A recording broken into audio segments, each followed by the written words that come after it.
प्यारे प्यारे बच्चों नू मेरी प्यार भरी सत श्री अकाल।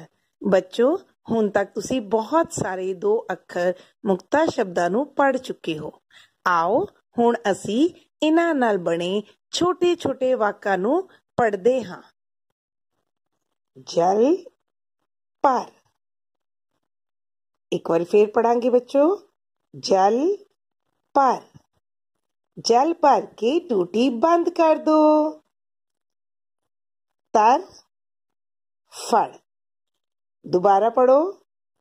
तर फड़, तर फड़ ते धो के खा।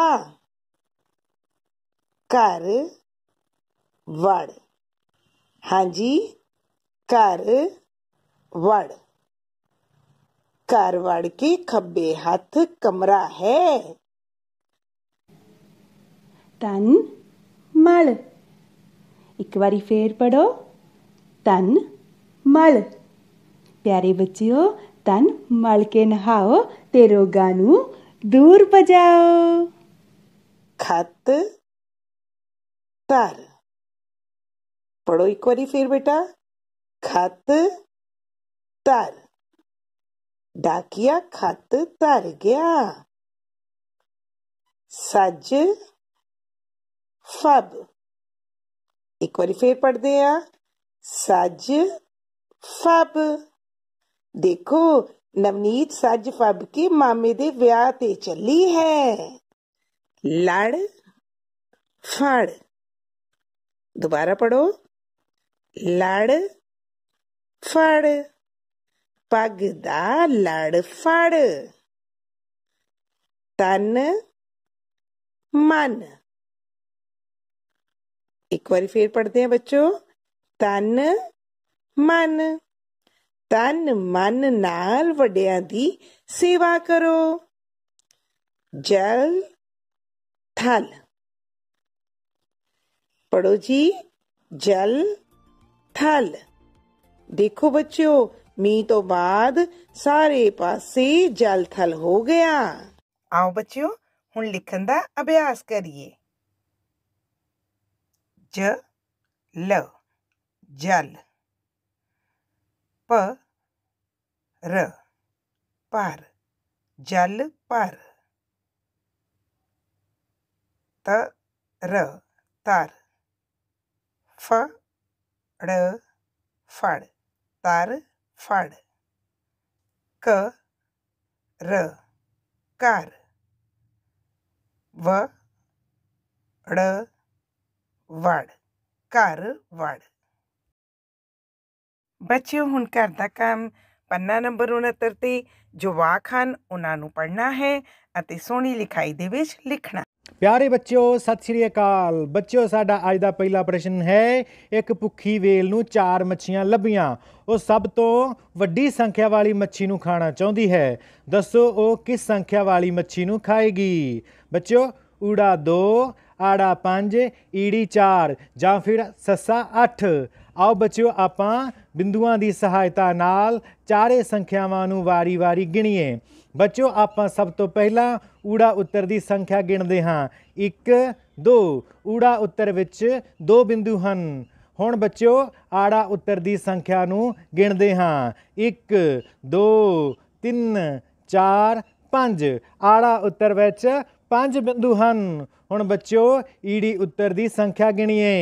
1 2 3 4, ईड़ी उत्तर विच 4 बिंदु हन। हुण बच्चों आपां सस्सा उत्तर दी संख्या गिणदे हां। 1 2 3 4 5 6 7 8, सस्सा उत्तर विच 8 बिंदु हन। हुण बच्चों वेखो किहड़ी संख्या दे बिंदु सब तो वध हन। हाँ जी सस्सा उत्तर दे सब तो वध 8 बिंदु हन। इसलिए असी सस्सा उत्तर ते सही दा निशान लगावांगे। साडा दूजा प्रश्न है, तस्वीर विच दिखाए गए हत्थां विचों किहड़े हत्थ दियां सब तो घट खड़ियां उंगलां हन। बच्चों असी दिखाए गए चारे हत्थां दियां खड़ियां उंगलां नूं वारी-वारी गिणांगे।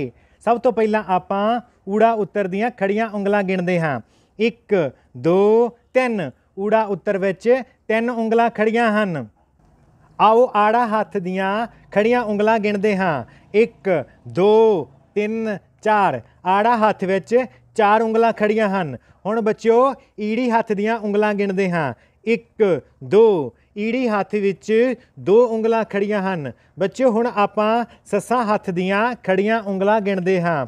1 ਸੱਸਾ ਹੱਥ ਵਿੱਚ 1 ਉਂਗਲ ਖੜੀ ਹੈ। ਬੱਚਿਓ ਅਸੀਂ ਵੇਖਦੇ ਹਾਂ ਕਿ ਦਿਖਾਏ ਹੋਏ ਚਾਰੇ ਹੱਥਾਂ ਵਿੱਚੋਂ ਸੱਸਾ ਹੱਥ ਦੀ ਸਭ ਤੋਂ ਘੱਟ 1 ਉਂਗਲ ਖੜੀ ਹੈ। ਇਸ ਲਈ ਆਪਾਂ ਸੱਸਾ ਉੱਤਰ 'ਤੇ ਸਹੀ ਦਾ ਨਿਸ਼ਾਨ ਲਗਾਉਂਦੇ ਹਾਂ।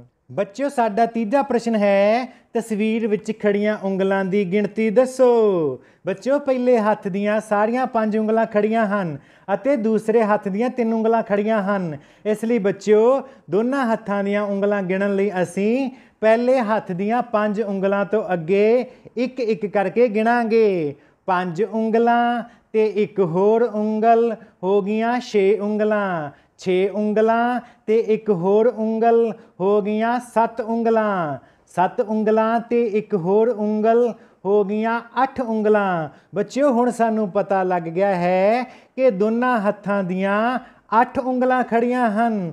ਇਸ ਲਈ ਹੁਣ ਅਸੀਂ ਦਿੱਤੇ ਹੋਏ ਉੱਤਰਾਂ ਵਿੱਚੋਂ ਈੜੀ ਉੱਤਰ 8 ਤੇ ਸਹੀ ਦਾ ਨਿਸ਼ਾਨ ਲਗਾਵਾਂਗੇ। ਬੱਚਿਓ ਸਾਡਾ ਚੌਥਾ ਪ੍ਰਸ਼ਨ ਹੈ, 3 ਬੱਚੇ ਝੂਟੇ ਲੈ ਰਹੇ ਹਨ, 4 ਬੱਚੇ ਹੋਰ ਆ ਗਏ, ਹੁਣ ਕਿੰਨੇ ਬੱਚੇ ਹੋ ਗਏ।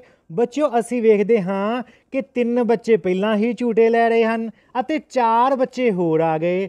ਹੁਣ ਬੱਚਿਓ ਅਸੀਂ ਸਾਰੇ ਬੱਚਿਆਂ ਦੀ ਗਿਣਤੀ ਪਤਾ ਕਰਨ ਲਈ 3 ਤੋਂ ਅੱਗੇ ਇੱਕ ਇੱਕ ਕਰਕੇ ਬੱਚਿਆਂ ਦੀ ਗਿਣਤੀ ਕਰਦੇ ਹਾਂ।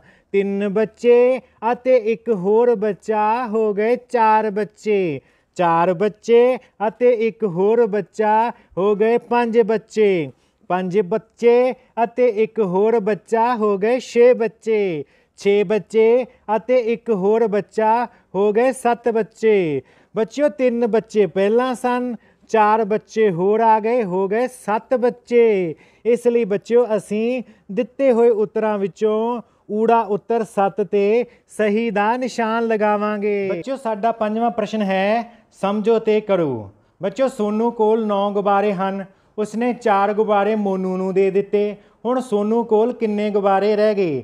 ਬੱਚਿਓ ਇਸ ਪ੍ਰਸ਼ਨ ਨੂੰ ਹੱਲ ਕਰਨ ਲਈ ਅਸੀਂ ਸੋਨੂ ਤੋਂ ਇੱਕ ਇੱਕ ਕਰਕੇ ਗੁਬਾਰਾ ਮੋਨੂ ਨੂੰ ਦਿਵਾਉਂਦੇ ਹਾਂ। 9 ਗੁਬਾਰਿਆਂ ਵਿੱਚੋਂ 1 ਗੁਬਾਰਾ ਦੇ ਦਿੱਤਾ, ਰਹਿ ਗਏ 8 ਗੁਬਾਰੇ। 8 ਗੁਬਾਰਿਆਂ ਵਿੱਚੋਂ 1 ਗੁਬਾਰਾ ਦੇ ਦਿੱਤਾ, ਰਹਿ ਗਏ 7 ਗੁਬਾਰੇ। ਬੱਚਿਓ ਹੁਣ ਮੋਨੂ ਕੋਲ 2 ਗੁਬਾਰੇ ਹੋ ਗਏ। 7 ਗੁਬਾਰਿਆਂ ਵਿੱਚੋਂ 1 ਗੁਬਾਰਾ ਦੇ ਦਿੱਤਾ, ਰਹਿ ਗਏ 6 ਗੁਬਾਰੇ। ਬੱਚਿਓ ਹੁਣ ਮੋਨੂ ਕੋਲ 3 ਗੁਬਾਰੇ ਹੋ ਗਏ। 6 ਗੁਬਾਰਿਆਂ ਵਿੱਚੋਂ 1 ਗੁਬਾਰਾ ਦੇ ਦਿੱਤਾ, ਰਹਿ ਗਏ 5 ਗੁਬਾਰੇ। ਬੱਚਿਓ ਹੁਣ ਮੋਨੂ ਕੋਲ 4 ਗੁਬਾਰੇ ਹੋ ਗਏ ਅਤੇ ਸੋਨੂ ਕੋਲ 5 ਗੁਬਾਰੇ ਰਹਿ ਗਏ। ਬੱਚਿਓ ਹੁਣ ਸਾਨੂੰ ਪਤਾ ਲੱਗ ਗਿਆ ਹੈ ਕਿ 9 ਗੁਬਾਰਿਆਂ ਵਿੱਚੋਂ 4 ਗੁਬਾਰੇ ਮੋਨੂ ਨੂੰ ਦੇਣ ਤੋਂ ਬਾਅਦ ਸੋਨੂ ਕੋਲ 5 ਗੁਬਾਰੇ ਰਹਿ ਗਏ ਹਨ। ਇਸ ਲਈ ਬੱਚਿਓ ਆਪਾਂ ਊੜਾ ਉੱਤਰ 5 ਤੇ ਸਹੀ ਦਾ ਨਿਸ਼ਾਨ ਲਗਾਵਾਂਗੇ। Good morning, class 1. Welcome to your English class. Children, today we learn to write letter M. M says monkey. So let's learn to write M. Children, let's feel the shape for letter M. A standing line, a slanting line, again a slanting line upward and a standing line downward. It is M, mango, M, monkey. Yes, to write M, we will make a standing line, then a slanting line downward and a slanting line upward and again a standing line. It is M, monkey, M, mango. Look here, we have a standing line, then a slanting line, again a slanting line upward, a standing line. It is M, monkey, M, mango. Look here, children. For writing M, we will draw a standing line up to the second blue line. Then from the red line, we will draw a slanting line up to the second blue line. And then a slanting line upward up to the red line. And again a standing line downward up to the second blue line. It is M, mango. M, monkey. Look here, children. To write M, we will start from the red line and draw a standing line. Then we will draw a slanting line up to the blue line and again a slanting line upward and a standing line downward. It is M. Standing line, a slanting line, again a slanting line and a standing line. It is M.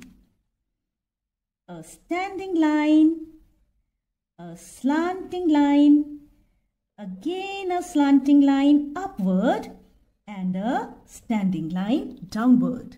It is M. A standing line, a slanting line, a slanting line upward and a standing line. It is M. Mango. M.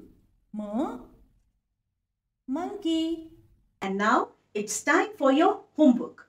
And children, you will write a complete page for letter M in your notebook.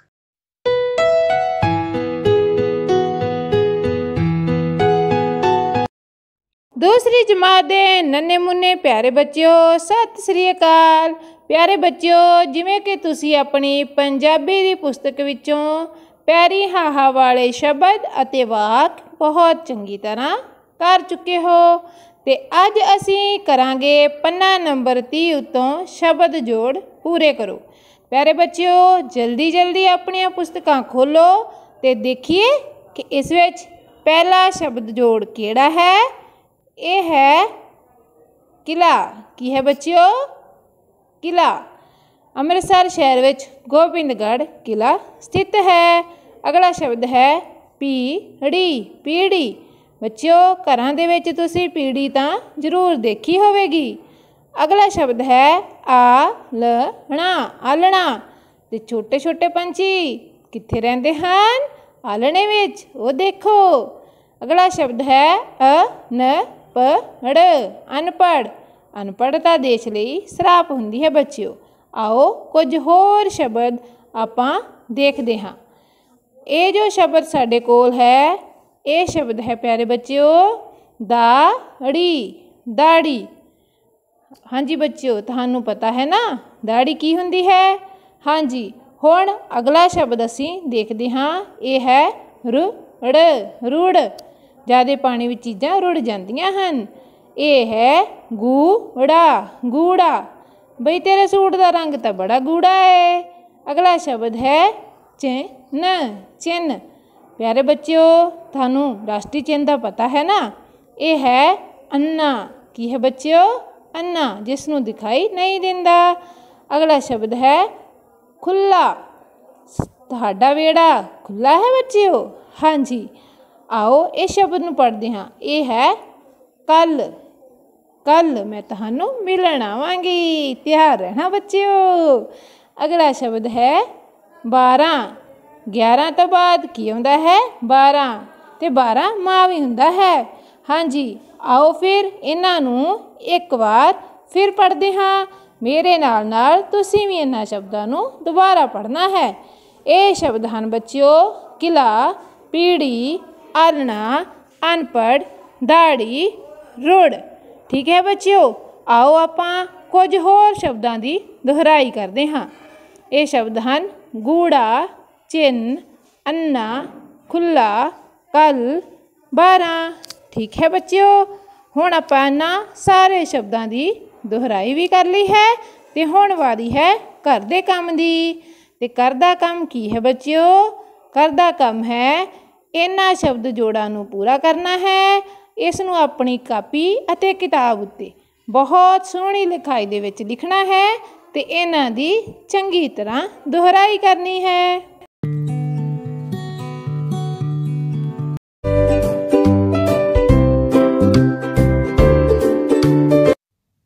ਪਿਆਰੇ ਬੱਚਿਓ, ਤੁਸੀਂ ਦੇਖ ਰਹੇ ਹੋ ਟੋਕਰੀ ਦੇ ਵਿੱਚ ਗੇਂਦਾਂ ਹਨ।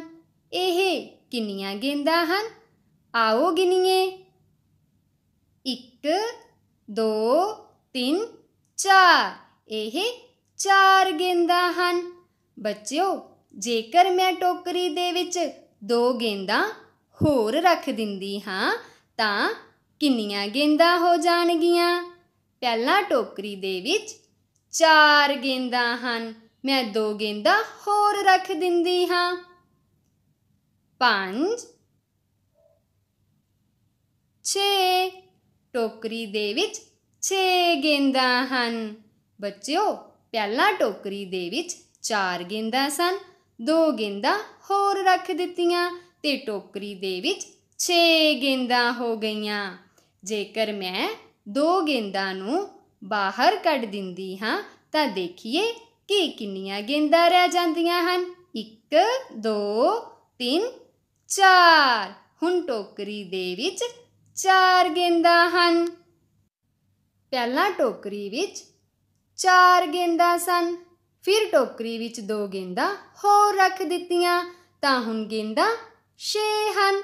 ਤੇ ਬੱਚਿਓ, ਜਦੋਂ 2 ਗੇਂਦਾਂ ਨੂੰ ਬਾਹਰ ਕੱਢ ਦਿੱਤਾ ਤਾਂ ਫਿਰ ਟੋਕਰੀ ਵਿੱਚ 4 ਗੇਂਦਾਂ ਰਹਿ ਗਈਆਂ।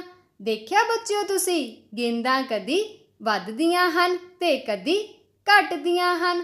ਜਦੋਂ ਟੋਕਰੀ ਵਿੱਚ ਗੇਂਦਾਂ ਨੂੰ ਪਾ ਦਿੰਦੀ ਹਾਂ ਤਾਂ ਗੇਂਦਾਂ ਵੱਧ ਜਾਂਦੀਆਂ ਹਨ ਤੇ ਜਦੋਂ ਗੇਂਦਾਂ ਨੂੰ ਬਾਹਰ ਕੱਢ ਦਿੰਦੀ ਹਾਂ ਤਾਂ ਗੇਂਦਾਂ ਘਟ ਜਾਂਦੀਆਂ ਹਨ। ਬੱਚਿਓ, ਇਹ ਵਿਰੋਧੀ ਕਿਰਿਆਵਾਂ ਹਨ। ਇਹ ਦੇਖੋ, ਟੋਕਰੀ ਦੇ ਵਿੱਚ 4 ਗੇਂਦਾਂ ਹਨ। ਜੇ ਮੈਂ 2 ਗੇਂਦਾਂ ਹੋਰ ਰੱਖ ਦਿੰਦੀ ਹਾਂ ਤਾਂ ਦੇਖੀਏ ਟੋਕਰੀ ਵਿੱਚ ਕਿੰਨੀਆਂ ਗੇਂਦਾਂ ਹੋ ਜਾਣਗੀਆਂ? ਹਾਂਜੀ, 6 ਗੇਂਦਾਂ। ਟੋਕਰੀ ਦੇ ਵਿੱਚ 6 ਗੇਂਦਾਂ ਹਨ। ਪਹਿਲਾਂ 4 ਗੇਂਦਾਂ ਸਨ, ਫਿਰ 2 ਗੇਂਦਾਂ ਹੋਰ ਰੱਖ ਦਿੱਤੀਆਂ ਤੇ ਹੁਣ 6 ਗੇਂਦਾਂ ਹਨ। ਬੱਚਿਓ, ਇੱਥੇ ਗੇਂਦਾਂ ਵਧੀਆਂ ਹਨ ਤਾਂ ਇੱਥੇ ਜੋੜ ਹੋਇਆ ਹੈ। ਇੱਥੇ 6 ਗੇਂਦਾਂ ਹਨ। ਜੇ 2 ਗੇਂਦਾਂ ਨੂੰ ਬਾਹਰ ਕੱਢ ਦਈਏ ਤਾਂ ਦੇਖੀਏ ਟੋਕਰੀ ਦੇ ਵਿੱਚ ਕਿੰਨੀਆਂ ਗੇਂਦਾਂ ਰਹਿ ਜਾਣਗੀਆਂ? ਹਾਂਜੀ, 4 ਗੇਂਦਾਂ। ਬੱਚਿਓ, ਇੱਥੇ ਗੇਂਦਾਂ ਘਟੀਆਂ ਹਨ। ਇੱਥੇ ਘਟਾਓ ਹੋਈ ਹੈ। ਤੁਸੀਂ ਦੇਖ ਰਹੇ ਹੋ ਇੱਥੇ 6 ਗੇਂਦਾਂ ਹਨ। ਜੇ ਇਨ੍ਹਾਂ 6 ਗੇਂਦਾਂ ਵਿੱਚੋਂ 4 ਗੇਂਦਾਂ ਬਾਹਰ ਕੱਢ ਦਈਏ ਤਾਂ ਕਿੰਨੀਆਂ ਗੇਂਦਾਂ ਰਹਿ ਜਾਣਗੀਆਂ? ਹਾਂਜੀ, 2 ਗੇਂਦਾਂ ਰਹਿ ਜਾਣਗੀਆਂ। ਪਿਆਰੇ ਬੱਚਿਓ, ਧਿਆਨ ਨਾਲ ਦੇਖੋ। 4 ਵਿੱਚ 2 ਜੋੜਨ ਤੇ ਕੀ ਉੱਤਰ ਪ੍ਰਾਪਤ ਹੁੰਦਾ ਹੈ? 6। ਹਾਂਜੀ, ਤੇ ਜੇਕਰ 6 ਦੇ ਵਿੱਚੋਂ ਅਸੀਂ 2 ਘਟਾਉਂਦੇ ਹਾਂ ਤਾਂ 4 ਪ੍ਰਾਪਤ ਹੁੰਦਾ ਹੈ ਤੇ ਜੇਕਰ 6 ਵਿੱਚੋਂ 4 ਨੂੰ ਘਟਾਉਂਦੇ ਹਾਂ ਤਾਂ ਸਾਨੂੰ 2 ਪ੍ਰਾਪਤ ਹੁੰਦਾ ਹੈ। ਬੱਚਿਓ, ਦੇਖਿਆ, ਇਹ ਕਿਰਿਆਵਾਂ ਇੱਕ ਦੂਜੇ ਦੇ ਉਲਟ ਹਨ। ਜੋੜ ਅਤੇ ਘਟਾਓ ਇੱਕ ਦੂਜੇ ਦੇ ਉਲਟ ਹਨ। ਇਹ ਵਿਰੋਧੀ ਕਿਰਿਆਵਾਂ ਹਨ। ਬੱਚਿਓ, ਅਸੀਂ ਜੋੜ ਦੇ ਤੱਥਾਂ ਤੋਂ ਘਟਾਓ ਦੇ ਤੱਤ ਲਿਖ ਸਕਦੇ ਹਾਂ। ਇਹ ਦੇਖੋ, 4 ਵਿੱਚ 2 ਜੋੜਨ ਤੇ 6 ਪ੍ਰਾਪਤ ਹੁੰਦਾ ਹੈ। 6 ਵਿੱਚੋਂ 2 ਨੂੰ ਘਟਾਉਣ ਤੇ 4 ਪ੍ਰਾਪਤ ਹੁੰਦਾ ਹੈ। ਜੋੜ ਅਤੇ ਘਟਾਓ ਇੱਕ ਦੂਜੇ ਦੇ ਉਲਟ ਹਨ। ਇਹ ਵਿਰੋਧੀ ਕਿਰਿਆਵਾਂ ਹਨ। ਪਿਆਰੇ ਬੱਚਿਓ, ਹੁਣ ਤੁਸੀਂ ਆਪਣੇ ਘਰ ਆਪਣੀ ਕਿਤਾਬ ਦੇ ਪੰਨਾ ਨੰਬਰ 51 ਤੋਂ ਇਨ੍ਹਾਂ ਸਵਾਲਾਂ ਨੂੰ ਹੱਲ ਕਰਨਾ ਹੈ। ਧੰਨਵਾਦ।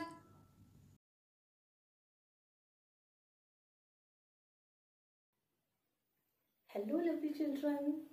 Children, Today we will do an exercise given at page number 42 of your textbook.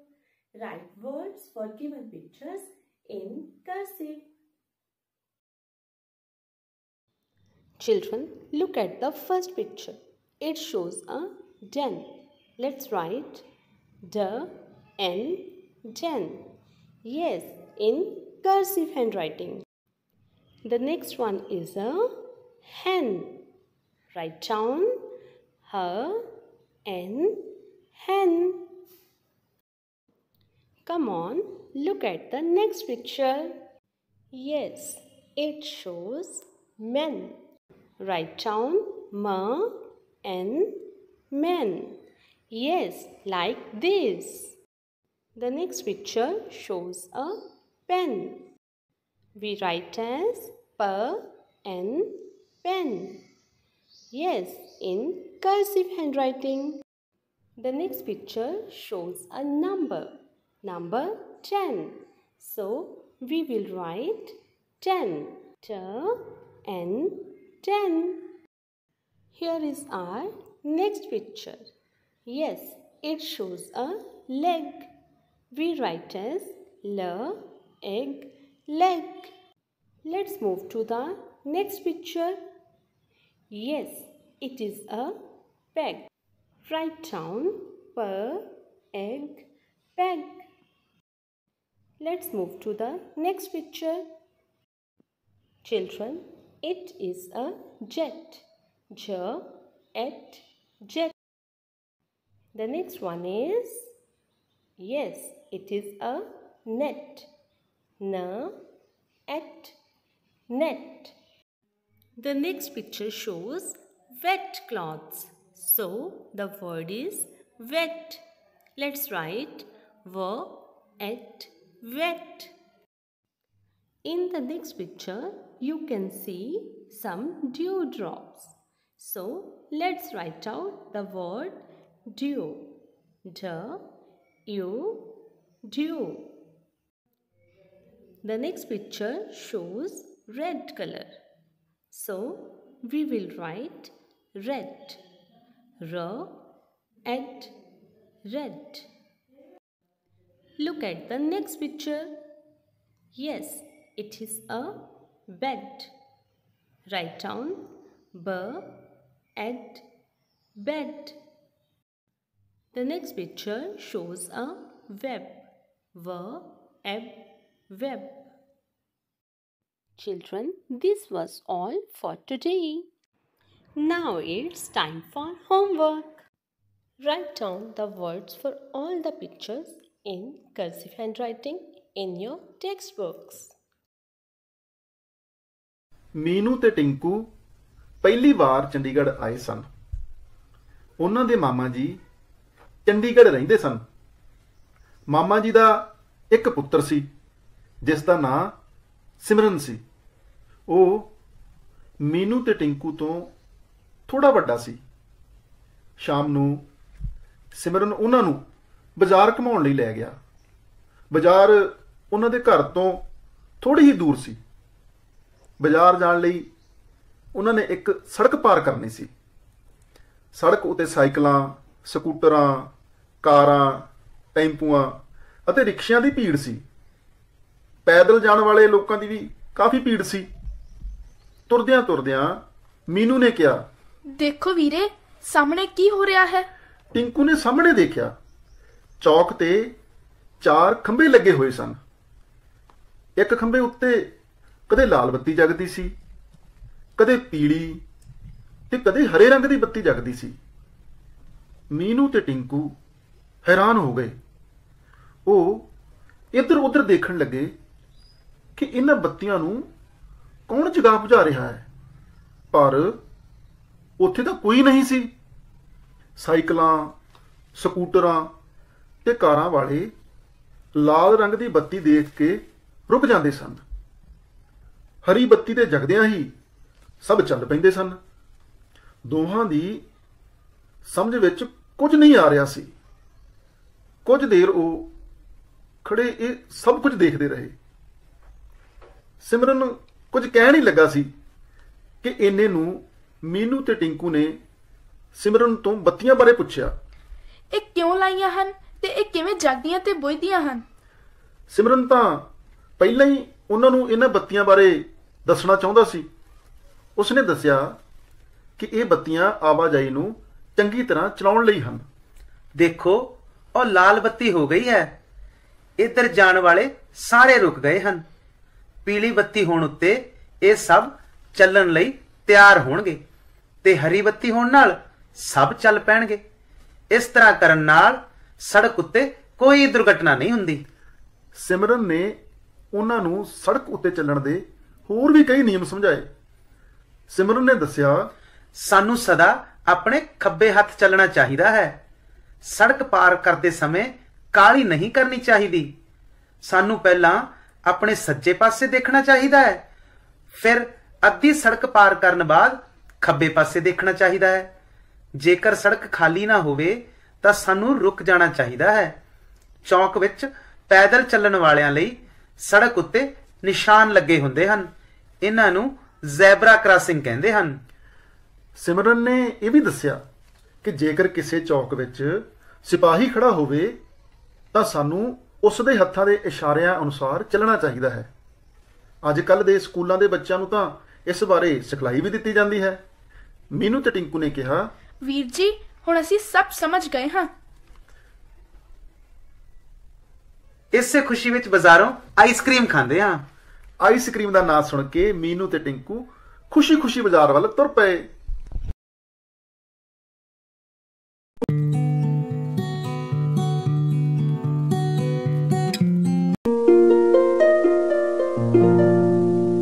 सत श्री अकाल प्यारे बच्चों आज आपां जोड़ दे गुणा बारे जानकारी हासिल करांगे। बच्चों तरलीन कोल हन 6 पेंसिलां। तरलीन दे माता जी उसनू एक होर पेंसिल दे दिंदे हन। आओ देखिए तरलीन कोल किन्नियां पेंसिलां हन। 1 2 3 4 5 6 7। 6 जमा 1 बराबर 7। इस तो असीं ये सिक्ख्या है किसी संख्या विच एक जोड़न ते अगली संख्या प्राप्त हुंदी है। 6 विच एक जोड़न ते अगली संख्या भाव 7 प्राप्त हुंदी है। बच्चों संख्या चाहे जिन्नी मर्जी वड्डी होवे एक जोड़न ते अगली संख्या प्राप्त हुंदी है। बच्चों तरलीन कोल हन 400 रुपए। तरलीन दे माता जी उसनू 1 रुपया होर दे दिंदे हन। भाव 400 जमा 1। देखो हुण तरलीन कोल किन्ने रुपए हन। हाँ जी 401। भाव 400 जमा 1 बराबर 401। बंटी कोल हन 375 रुपए। बंटी नू भी माता जी 1 रुपया होर दे दिंदे हन। भाव 375 जमा 1। देखो हुण बंटी दे किन्ने रुपए हो गए हन। हाँ जी 376। 375 जमा 1 बराबर 376। इस तरह बच्चों 400 ਅਤੇ 375 ਵਿੱਚ ਇੱਕ ਜੋੜਨ ਤੇ ਅਗਲੀ ਸੰਖਿਆ ਪ੍ਰਾਪਤ ਹੋਈ। ਬੰਟੀ ਕੋਲ ਹਨ 4 ਪੈਨਸਿਲਾਂ। ਬੰਟੀ ਨੂੰ ਕੋਈ ਵੀ ਹੋਰ ਪੈਨਸਿਲ ਨਹੀਂ ਮਿਲੀ, ਇਸ ਕਰਕੇ ਬੰਟੀ ਕੋਲ ਹਨ 4 ਪੈਨਸਿਲਾਂ।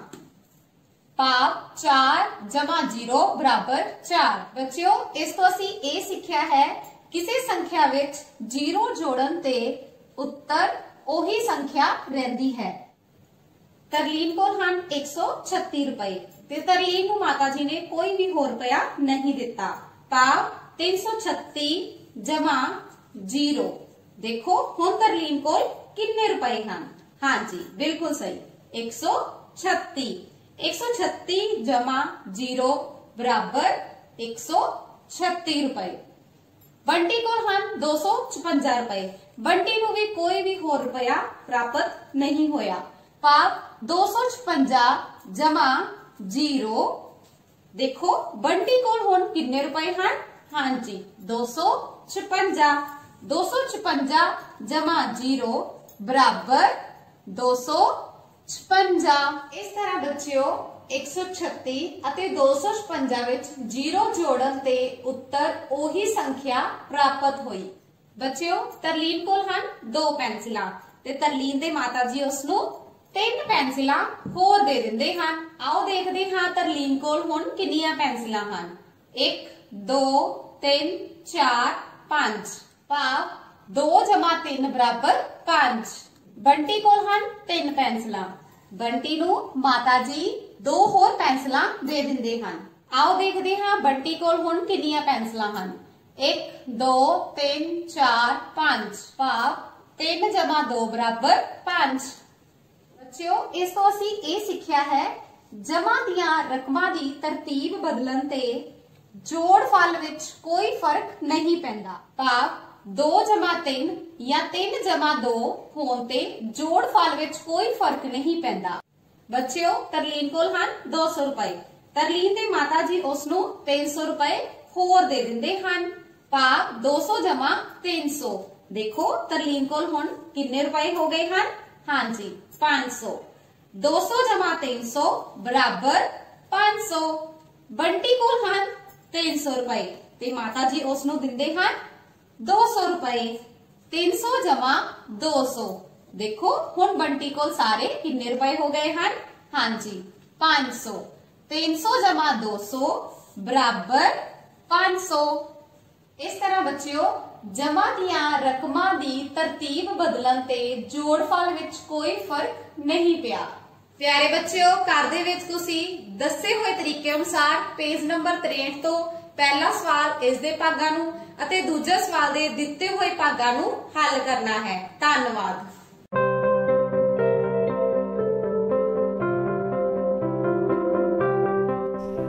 Hello kids, open your textbook at page number 26. Today we will do subpart A of the exercise with the help of pictures. We have read that trees give us shade, food, wood and much more. Now think and answer to me. Think and answer. Is this statement true or false? Trees give us fruit and wood. Yes, this statement is true. Trees give us mangoes, bananas, apples, pears, and many other fruits. They give us wood. So, trees give us fruit and wood. This statement is true. So, write here true. T-R-U-E. True. Next, what do you think about this? Trees do not grow. Is it true or false? We have read in the poem, they simply grow. The small plant grows into the big tree. So, trees do not grow. This statement is false. F-A-L-S-E. False. Next, trees harm us. Is this statement true or false? Trees do not harm us. Rather, they are our best friends. Trees harm us. No. So write here false. F-A-L-S-E. False. Next. trees give us shade. Is it true or false?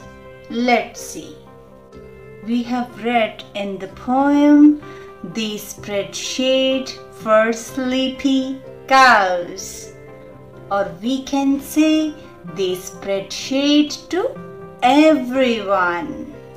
As we see, children enjoy in the shade of trees. So, trees give us shade. This statement is true. That is all for today. It's time for homework. Complete the part A of your textbook and write true or false next to these two statements. Trees gather birds among their boughs. Trees are not our best friends. Bye-bye. Have a nice day.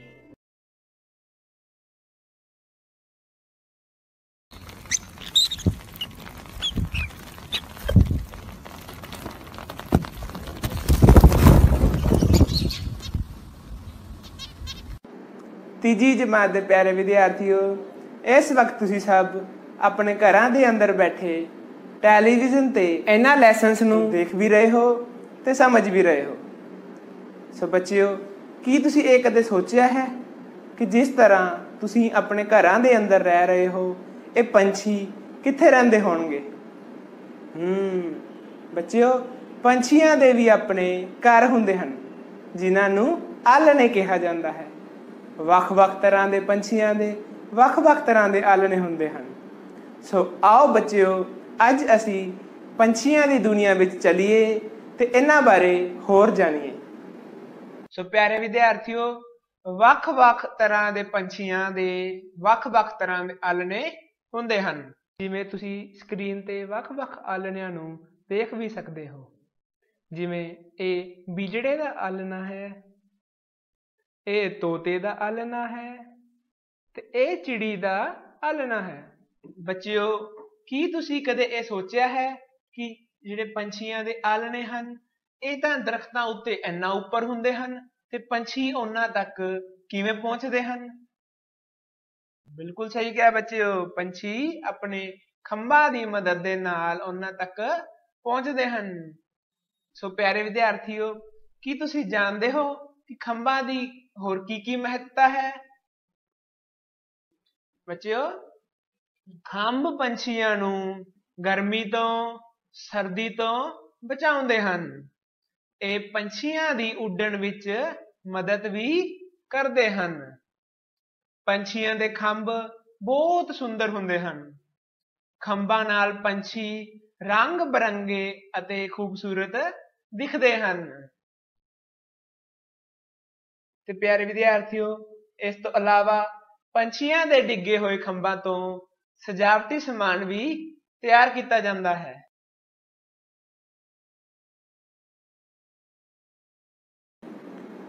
ਸੋ ਪਿਆਰੇ ਵਿਦਿਆਰਥੀਓ, ਮੈਨੂੰ ਪੂਰੀ ਉਮੀਦ ਹੈ ਕਿ ਅੱਜ ਤੁਸੀਂ ਵੱਖ-ਵੱਖ ਤਰ੍ਹਾਂ ਦੇ ਆਲ੍ਹਣਿਆਂ ਬਾਰੇ ਜਾਣ ਗਏ ਹੋ ਤੇ ਖੰਭਾਂ ਦੀ ਮਹੱਤਤਾ ਬਾਰੇ ਵੀ ਸਮਝ ਗਏ ਹੋ ਤੇ ਇਹ ਵੀ ਜਾਣ ਗਏ ਹੋ ਕਿ ਡਿੱਗੇ ਹੋਏ ਖੰਭਾਂ ਦੀ ਮਦਦ ਦੇ ਨਾਲ ਅਸੀਂ ਵੱਖ-ਵੱਖ ਸਜਾਵਟੀ ਚੀਜ਼ਾਂ ਤਿਆਰ ਕਰ ਸਕਦੇ ਹਾਂ ਤੇ ਅਸੀਂ ਆਪਣੇ ਘਰ ਨੂੰ ਹੋਰ ਵੀ ਸੋਹਣਾ ਬਣਾ ਸਕਦੇ ਹਾਂ। ਸੋ ਬੱਚਿਓ, ਤੁਹਾਡਾ ਘਰ ਦਾ ਕੰਮ ਇਹ ਹੈ ਕਿ ਤੁਸੀਂ ਡਿੱਗੇ ਹੋਏ ਖੰਭਾਂ ਦੀ ਮਦਦ ਦੇ ਨਾਲ ਸਜਾਵਟੀ ਸਮਾਨ ਤਿਆਰ ਕਰਨਾ ਹੈ ਅਤੇ ਆਪਣੇ ਘਰ ਨੂੰ ਹੋਰ ਸੁੰਦਰ ਬਣਾਉਣਾ ਹੈ।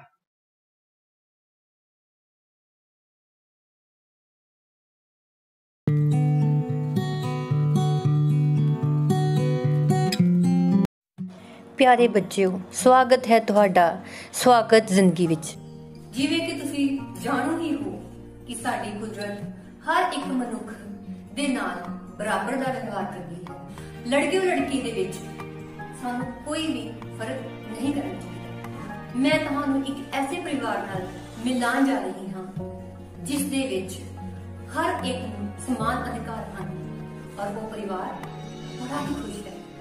ਮਨਦੀਪ ਅਤੇ ਕਰਮਵੀਰ ਭੈਣ ਭਰਾ ਜੋ ਇੱਕੋ ਕਲਾਸ ਵਿੱਚ ਅਤੇ ਇੱਕੋ ਸਕੂਲ ਦੇ ਵਿੱਚ ਪੜ੍ਹਦੇ ਸਨ।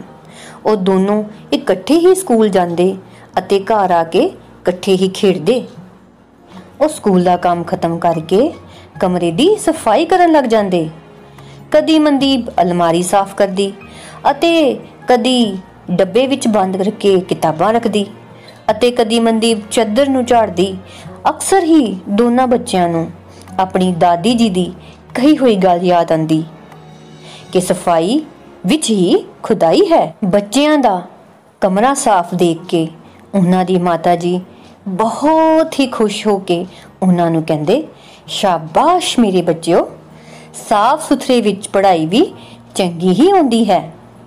ਉਹਨਾਂ ਦੇ ਮਾਤਾ ਜੀ ਉਹਨਾਂ ਨੂੰ ਛੋਟੇ ਵੱਡੇ ਕੰਮ ਬਰਾਬਰ ਵੰਡ ਦਿੰਦੇ ਸਨ ਅਤੇ ਉਹਨਾਂ ਨੂੰ ਸਿੱਖਿਆ ਦਿੰਦੇ ਸਨ ਕਿ ਦੋਨਾਂ ਨੇ ਮਿਲ ਕੇ ਹੀ ਕੰਮ ਕਰਨੇ ਹਨ। ਇਸੇ ਤਰ੍ਹਾਂ ਜਦੋਂ ਵੀ ਬੱਚੇ ਆਪਣੇ ਸਕੂਲ ਦਾ ਕੰਮ ਮੁਕਾ ਲੈਂਦੇ ਤਾਂ ਆਪਣੇ ਪਿਤਾ ਜੀ ਦੇ ਨਾਲ ਫੁੱਲ ਬੂਟਿਆਂ ਦੀ ਸਾਂਭ ਸੰਭਾਲ ਵਿੱਚ ਲੱਗ ਜਾਂਦੇ ਸਨ। ਕਦੀ ਕਦੀ ਉਹਨਾਂ ਦਾ ਡੱਬੂ ਕੁੱਤਾ ਵੀ ਭੱਜਿਆ ਉਹਨਾਂ ਵੱਲ ਫਿਰਦਾ ਰਹਿੰਦਾ ਸੀ ਅਤੇ ਨਾਲ ਹੀ ਦਰਖਤ ਉੱਤੇ ਆਲਣੇ ਵਿੱਚ ਛੋਟੇ ਛੋਟੇ ਬੋਟ ਅਤੇ ਉਹਨਾਂ ਦੀ ਮਾਂ ਚਿੜੀ ਵੀ ਆਸੇ-ਪਾਸੇ ਘੁੰਮਦੀ ਉਹਨਾਂ ਨੂੰ ਬਹੁਤ ਚੰਗੀ ਲੱਗਦੀ ਸੀ। ਜਦੋਂ ਆਂਢ ਗੁਆਂਢ ਦੇ ਬੱਚਿਆਂ ਦੇ ਨਾਲ ਉਹ ਖੇਡਦੇ ਤਾਂ ਉਹਨਾਂ ਦੇ ਦਾਦੀ ਜੀ ਸਭ ਨੂੰ ਪਿਆਰ ਕਰਦੇ ਅਤੇ ਕਹਾਣੀਆਂ ਵੀ ਸੁਣਾਉਂਦੇ ਅਤੇ ਠੰਡਾ ਸ਼ਰਬਤ ਵੀ ਪਿਲਾਉਂਦੇ ਸਨ। ਬੱਚੇ ਹਨੇਰਾ ਹੋਣ ਤੇ ਆਪੋ ਆਪਣੇ ਘਰੇ ਜਾ ਪਹੁੰਚਦੇ, ਫਿਰ ਹੱਥ ਧੋਂਦੇ ਅਤੇ ਖਾਣਾ ਖਾਂਦੇ, ਫਿਰ ਆਪਣੀ ਆਪਣੀ ਥਾਲੀ ਚੁੱਕ ਕੇ ਖਾਣਾ ਖਾਣ ਤੋਂ ਬਾਅਦ ਭਾਂਡੇ ਰਸੋਈ ਵਿੱਚ ਰੱਖ ਕੇ ਆਉਂਦੇ ਅਤੇ ਸੌਣ ਤੋਂ ਪਹਿਲਾਂ ਉਹ ਆਪਣੇ ਦਾਦੀ ਜੀ ਕੋਲ ਜਾ ਕੇ ਬੈਠ ਜਾਂਦੇ ਅਤੇ ਉਹਨਾਂ ਤੋਂ ਬਾਤਾਂ ਸੁਣਦੇ। ਸਾਨੂੰ ਕੁਦਰਤ ਤੋਂ ਮਿਲਣ ਵਾਲੀਆਂ ਨਿਆਮਤਾਂ ਜਿਵੇਂ ਹਵਾ, ਪਾਣੀ, ਧਰਤੀ ਦੀ ਸਾਂਭ ਸੰਭਾਲ ਵੀ ਕਰਨੀ ਚਾਹੀਦੀ ਹੈ। ਕੁਦਰਤ ਦੇ ਨਾਲ ਪਿਆਰ ਕਰਨਾ ਚਾਹੀਦਾ ਹੈ। ਇਹ ਸੁਣਦੇ ਇਸ ਤਰ੍ਹਾਂ ਦੀਆਂ ਗੱਲਾਂ ਕਰਦੇ ਉਹ ਸੋ ਜਾਂਦੇ। ਪਿਆਰੇ ਬੱਚਿਓ, ਇਹ ਕੁਝ ਪ੍ਰਸ਼ਨ ਨੇ ਤੁਹਾਡੇ ਲਈ।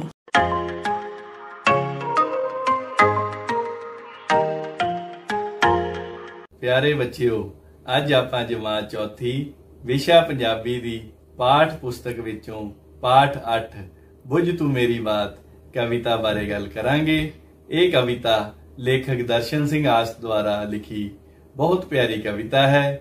ਮੈਨੂੰ ਪਤਾ ਹੈ ਮੇਰੇ ਪਿਆਰੇ ਬੱਚਿਆਂ ਨੇ ਪਹਿਲਾਂ ਹੀ ਬਹੁਤ ਕਵਿਤਾਵਾਂ ਪੜ੍ਹੀਆਂ ਹਨ, ਪਰ ਇਸ ਕਵਿਤਾ ਵਿੱਚ ਇੱਕ ਇਹੋ ਜਿਹੀ ਅਨੋਖੀ ਅਤੇ ਨਵੇਕਲੀ ਕੰਮ ਦੀ ਮਸ਼ੀਨ ਬਾਰੇ ਬੁਝਾਰਤ ਪਾਈ ਗਈ ਹੈ ਜਿਸ ਨੂੰ ਸੁਣ ਕੇ ਤੁਹਾਨੂੰ ਬਹੁਤ ਆਨੰਦ ਆਵੇਗਾ। ਆਜੋ ਸਾਰੇ ਹੋ ਜਾਓ ਤਿਆਰ ਇਸ ਬੁਝਾਰਤ ਨੂੰ ਬੁੱਝਣ ਲਈ। ਆਓ ਆਪਾਂ ਸਾਰੇ ਇਸ ਕਵਿਤਾ ਦਾ ਆਨੰਦ ਮਾਣੀਏ। ਜੀਤੀ। ਹਾਂ ਬਈ ਦੱਸ ਦੀਪੀ। ਮੇਰੀ ਇੱਕ ਬਾਤ ਪੁੱਛ ਕੇ ਵਿਖਾਏਗਾ ਭਲਾ? ਪੁੱਛਾਂ, ਕਿਹੜੀ ਬਾਤ ਹੈ? ਆਉਣਗੇ ਚੋਰ, ਖਿੱਚਣਗੇ ਡੋਰ, ਵੱਜਣਗੀਆਂ ਤੂਤੀਆਂ, ਨੱਚਣਗੇ ਮੋਰ। ਉਹ ਕੱਪੜੇ ਸਿਉਣ ਵਾਲੀ ਸ਼ਮੀਨ। ਉਹ ਸ਼ਮੀਨ ਨੀ ਬੁੱਧੂਆ, ਮਸ਼ੀਨ ਹੁੰਦੀ ਐ। ਨਾਲੇ ਇਹ ਬਾਤ ਤਾਂ ਤੂੰ ਤਾਂ ਵੱਜ ਗਿਆ ਵੀ ਆਪਦੀ ਦਾਦੀ ਮਾਂ ਤੋਂ ਸੁਣੀ ਐ। ਲੈ ਮੇਰੀ ਹੁਣ ਨਵੇਂ ਜ਼ਮਾਨੇ ਦੀ ਬਾਤ ਬੁੱਝ ਕੇ ਵਿਖਾ, ਫੇਰ ਤੈਨੂੰ ਮੰਨੂਗਾ। ਉਹ ਦੀਪੀ ਕਹਿੰਦਾ ਸੁਣ ਓਏ ਜੀਤੀ, ਬੁੱਝ ਤੂੰ ਮੇਰੀ ਬਾਤ, ਐਸੀ ਇੱਕ ਮਸ਼ੀਨ ਉਹ ਕਿਹੜੀ ਜੋ ਬੰਦੇ ਲਈ ਦਾਤ। ਉਹ ਦੀਪੀ ਕਹਿੰਦਾ ਸੁਣ ਓਏ ਜੀਤੀ, ਬੁੱਝ ਤੂੰ ਮੇਰੀ ਬਾਤ, ਉਹ ਦੀਪੀ ਕਹਿੰਦਾ ਸੁਣ ਓਏ ਜੀਤੀ।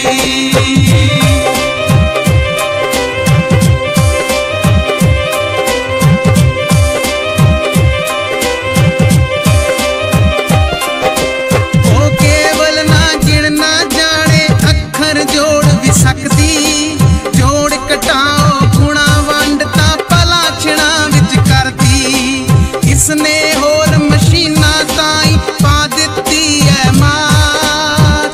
ਉਹ ਬੀਬੀ ਕਹਿੰਦਾ ਸੁਣ ਓਏ ਜੀਤੀ, ਬੁੱਝ ਤੂੰ ਮੇਰੀ ਬਾਤ, ਉਹ ਬੀਬੀ ਕਹਿੰਦਾ ਸੁਣ ਓਏ ਜੀਤੀ।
ਹਾਂਜੀ ਪਿਆਰੇ ਬੱਚਿਓ, ਫਿਰ ਆਇਆ ਆਨੰਦ ਤੁਹਾਨੂੰ ਇਸ ਮਸ਼ੀਨ ਬਾਰੇ ਜਾਣ ਕੇ। ਮੇਰੇ ਪਿਆਰੇ ਬੱਚਿਆਂ ਨੇ ਬੁਝਾਰਤ ਤੇ ਬੁੱਝ ਲਈ ਹੋਣੀ ਹੈ। ਹੁਣ ਤੁਸੀਂ ਇਸ ਕਵਿਤਾ ਨੂੰ ਯਾਦ ਵੀ ਕਰਨਾ ਹੈ ਅਤੇ ਆਪਣੇ ਮਾਪਿਆਂ ਤੇ ਵੱਡੇ ਭੈਣ ਭਰਾਵਾਂ ਨੂੰ ਸੁਣਾਉਣਾ ਵੀ ਹੈ। ਸਤਿ ਸ਼੍ਰੀ ਅਕਾਲ ਪਿਆਰੇ ਬੱਚਿਓ, ਅੱਜ ਅਸੀਂ ਵਿਸਤ੍ਰਿਤ ਵਿਧੀ ਦੇ ਰਾਹੀਂ ਗੁਣਾ ਕਰਨੇ ਸਿੱਖਾਂਗੇ ਤੇ ਆਓ ਸਿੱਖੀਏ। ਬੱਚਿਓ, ਤੁਸੀਂ 3 ਅੰਕਾਂ ਨੂੰ 2 ਅੰਕਾਂ ਨਾਲ ਗੁਣਾ ਕਰਨੇ ਸਿੱਖ ਚੁੱਕੇ ਹੋ। ਤੁਸੀਂ ਇਹ ਵੀ ਦੇਖਿਆ ਕਿ ਸੰਖਿਆ ਦੇ ਵਿੱਚ ਹੀ ਉਸ ਦਾ ਵਿਸਤ੍ਰਿਤ ਰੂਪ ਲੁਕਿਆ ਹੁੰਦਾ ਹੈ। ਤੁਸੀਂ ਹੁਣ ਤੱਕ ਜਿਹੜੀ ਵੀ ਗੁਣਾ ਕਰ ਰਹੇ ਸੀ ਉਹ ਵਿਸਤ੍ਰਿਤ ਵਿਧੀ ਰਾਹੀਂ ਹੀ ਸੀ। ਅੱਜ ਅਸੀਂ ਉਸੇ ਵਿਸਤ੍ਰਿਤ ਵਿਧੀ ਰਾਹੀਂ ਇੱਕ ਵਾਰ ਫਿਰ ਗੁਣਨਫਲ ਪਤਾ ਕਰਾਂਗੇ। ਬੱਚਿਓ, ਗੁਰਨੂਰ ਦੁਕਾਨ ਤੋਂ ਕਾਪੀਆਂ ਲੈਣ ਗਈ ਸੀ ਤੇ ਇੱਕ ਕਾਪੀ ਦੀ ਕੀਮਤ ਹੈ 52 ਰੁਪਏ। ਉਸਨੇ ਅਜਿਹੀਆਂ 7 ਕਾਪੀਆਂ ਲਈਆਂ। 1 2 3 4 5 6 7। ਤਾਂ ਦੁਕਾਨਦਾਰ ਨੂੰ ਕਿੰਨੇ ਰੁਪਏ ਦਿੱਤੇ? 52 ਰੁਪਏ 7 ਵਾਰ। ਬੱਚਿਓ, ਅਸੀਂ 50 ਦੇ ਨੋਟ ਅਲੱਗ ਕਰ ਲੈਂਦੇ ਹਾਂ ਤੇ 2 ਰੁਪਏ ਦੇ ਨੋਟ ਅਲੱਗ ਕਰ ਲੈਂਦੇ ਹਾਂ। ਦੇਖੋ ਹੁਣ ਬੱਚਿਓ, ਇੱਕ ਕਾਪੀ ਦੀ ਕੀਮਤ ਹੈ 52 ਰੁਪਏ ਤੇ ਅਜਿਹੀਆਂ 7 ਕਾਪੀਆਂ ਦੀ ਕੀਮਤ ਅਸੀਂ ਪਤਾ ਕਰਨੀ ਹੈ। ਤਾਂ ਅਸੀਂ 52 ਗੁਣਾ 7 ਨੂੰ ਹੱਲ ਕਰਕੇ ਦੇਖਦੇ ਹਾਂ। ਹੁਣ ਅਸੀਂ 52 ਨੂੰ ਮਾਨ ਕਾਰਡ ਨਾਲ ਵੀ ਦੇਖ ਲੈਂਦੇ ਹਾਂ। 52 ਦਾ ਵਿਸਤ੍ਰਿਤ ਰੂਪ ਹੈ ਬੱਚਿਓ 50 ਜਮਾ 2। ਦੇਖੋ ਇੱਧਰ ਵੀ ਸਾਡੇ ਕੋਲ ਬੱਚਿਓ ਇੱਕ ਪਾਸੇ 50 ਦੇ ਨੋਟ ਹਨ ਤੇ ਦੂਜੇ ਪਾਸੇ 2 ਦੇ। ਇਸੇ ਤਰ੍ਹਾਂ ਇੱਧਰ ਵੀ ਸਾਡੇ ਕੋਲ ਇੱਕ ਪਾਸੇ 50 ਹੈ ਤੇ ਇੱਕ ਪਾਸੇ 2। ਸੰਖਿਆ 52 ਨੂੰ ਅਸੀਂ 50 ਅਤੇ 2 ਵਿੱਚ ਤੋੜਿਆ ਹੈ। ਇਸ ਦੇ ਨਾਲ ਹੀ ਬੱਚਿਓ ਅਸੀਂ ਸੰਖਿਆ 52 ਨੂੰ ਵਿਸਤ੍ਰਿਤ ਰੂਪ ਵਿੱਚ ਲਿਖ ਲੈਂਦੇ ਹਾਂ 50 ਜਮਾ 2 ਗੁਣਾ 7। ਬੱਚਿਓ, ਹੁਣ ਅਸੀਂ 50 ਰੁਪਏ ਦੇ ਨੋਟ ਗਿਣ ਕੇ ਦੇਖਦੇ ਹਾਂ ਕਿ ਕਿੰਨੇ ਹਨ। 1 2 3 4 5 6 7। ਸਾਡੇ ਕੋਲ 50 ਰੁਪਏ ਦੇ 7 ਨੋਟ ਹਨ। ਤਾਂ ਇੱਧਰ ਅਸੀਂ ਲਿਖ ਲੈਂਦੇ ਹਾਂ 50 ਗੁਣਾ 7। ਹੁਣ ਦੇਖਦੇ ਹਾਂ ਬੱਚਿਓ 2 ਰੁਪਏ ਦੇ ਨੋਟ ਸਾਡੇ ਕੋਲ ਕਿੰਨੇ ਹਨ। 1 2 3 4 5 6 7। ਇਸ ਤਰ੍ਹਾਂ ਇੱਥੇ ਅਸੀਂ ਲਿਖਦੇ ਹਾਂ ਜਮਾ 2 ਗੁਣਾ 7। ਹੁਣ ਬੱਚਿਓ ਅਸੀਂ 50 ਰੁਪਏ ਦੇ ਨੋਟਾਂ ਦੀ ਰਾਸ਼ੀ ਗਿਣ ਕੇ ਦੇਖਦੇ ਹਾਂ ਕਿ ਕਿੰਨੀ ਹੈ। 50 ਜਮਾ 50 100 ਜਮਾ 50 150 ਜਮਾ 50 200 ਜਮਾ 50 250 ਜਮਾ 50 300 ਜਮਾ 50 350। ਇਸ ਤਰ੍ਹਾਂ ਇੱਥੇ ਅਸੀਂ ਲਿਖਦੇ ਹਾਂ 50 ਗੁਣਾ 7 ਬਰਾਬਰ 350। ਇਸੇ ਤਰ੍ਹਾਂ ਬੱਚੋ ਹੁਣ ਅਸੀਂ 2 ਰੁਪਏ ਦੇ ਨੋਟਾਂ ਨੂੰ ਗਿਣ ਕੇ ਦੇਖਦੇ ਹਾਂ ਕਿ ਕਿੰਨੇ ਹਨ। 2 ਜਮਾ 2 4 ਜਮਾ 2 6 ਜਮਾ 2 8 ਜਮਾ 2 10 ਜਮਾ 2 12 ਜਮਾ 2 14। ਇਸ ਤਰ੍ਹਾਂ ਇੱਥੇ ਅਸੀਂ ਲਿਖਦੇ ਹਾਂ 2 ਗੁਣਾ 7 ਬਰਾਬਰ 14। ਹੁਣ ਬੱਚਿਓ ਅਸੀਂ ਸਾਰੀ ਰਾਸ਼ੀ ਗਿਣ ਕੇ ਦੇਖਦੇ ਹਾਂ ਕਿ ਕਿੰਨੀ ਹੈ। 350 350 ਜਮਾ 2 352 354 356 358 360 362 364।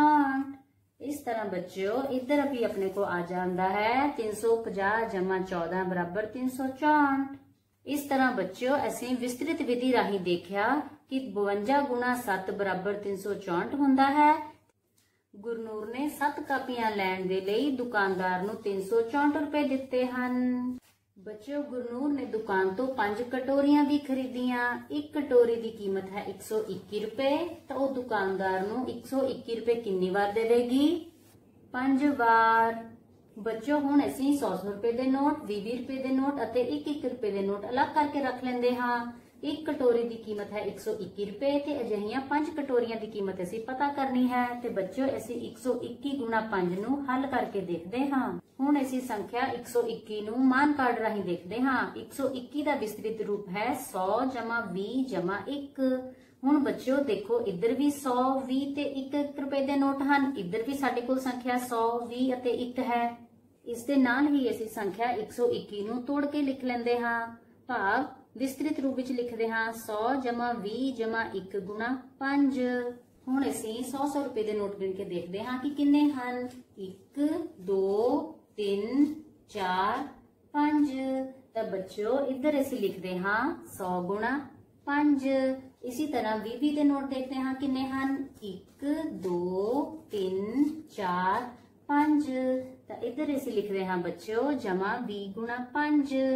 ਇੱਕ ਇੱਕ ਦੇ ਨੋਟ ਗਿਣਦੇ ਹਾਂ 1 2 3 4 5। ਤਾਂ ਇੱਥੇ ਅਸੀਂ ਬੱਚਿਓ ਲਿਖਦੇ ਹਾਂ ਜਮਾ 1 ਗੁਣਾ 5। ਹੁਣ ਅਸੀਂ 100 ਰੁਪਏ ਦੇ ਨੋਟਾਂ ਦੀ ਰਾਸ਼ੀ ਦੇਖਦੇ ਹਾਂ ਕਿ ਕਿੰਨੀ ਹੈ 100 200 300 400 500। ਤਾਂ ਇੱਥੇ ਅਸੀਂ ਬੱਚਿਓ ਲਿਖਦੇ ਹਾਂ 100 ਗੁਣਾ 5 ਬਰਾਬਰ 500। ਹੁਣ 20 ਦੇ ਨੋਟਾਂ ਦੀ ਰਾਸ਼ੀ ਦੇਖਦੇ ਹਾਂ 20 ਜਮਾ 20 40 ਜਮਾ 20 60 ਜਮਾ 20 80 ਜਮਾ 20 100।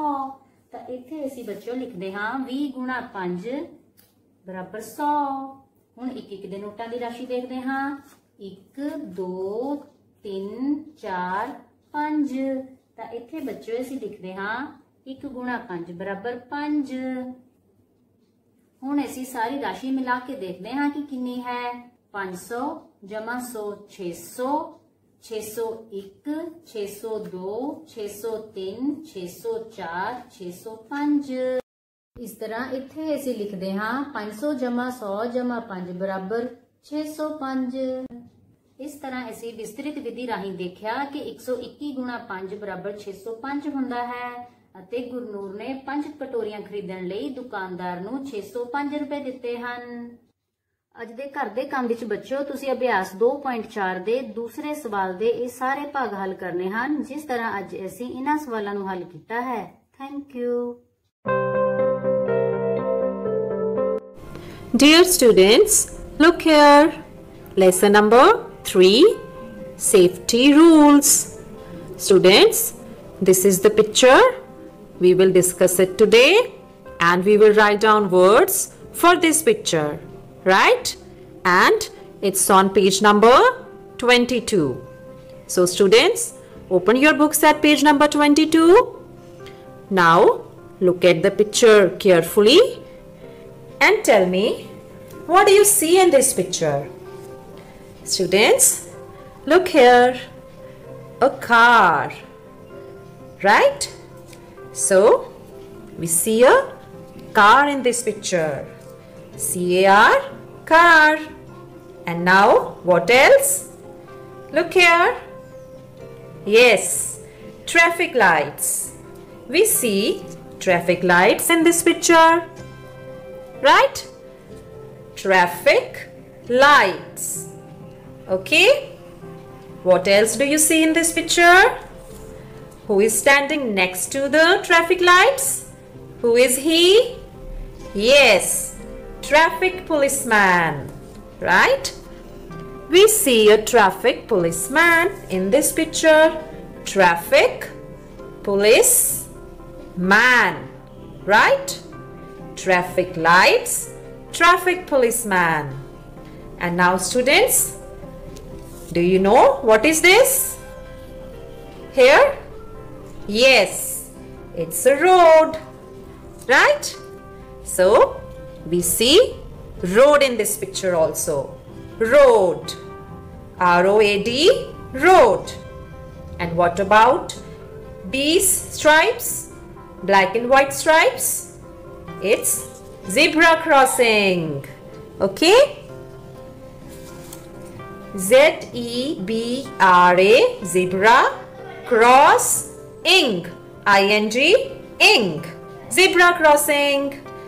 And now, do you see what are they wearing? Yes, they are wearing seat belts. Okay? Seat belts. Okay, students? And now, what else do you see? Look here. There are some people, right? Some people in this picture. Okay, students? Now, students, let's revise what we have seen in the picture. We have seen a road, right? A road. Then a zebra crossing. Yes, we have seen a zebra crossing also. Right? What else?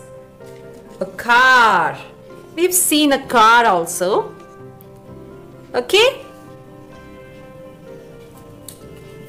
And what else? Traffic lights. We have seen traffic lights. Okay? And a traffic policeman also. Traffic policeman. What else? We have seen some people were there in the picture. What else? Look here. Seat belts. Right? Okay? Now,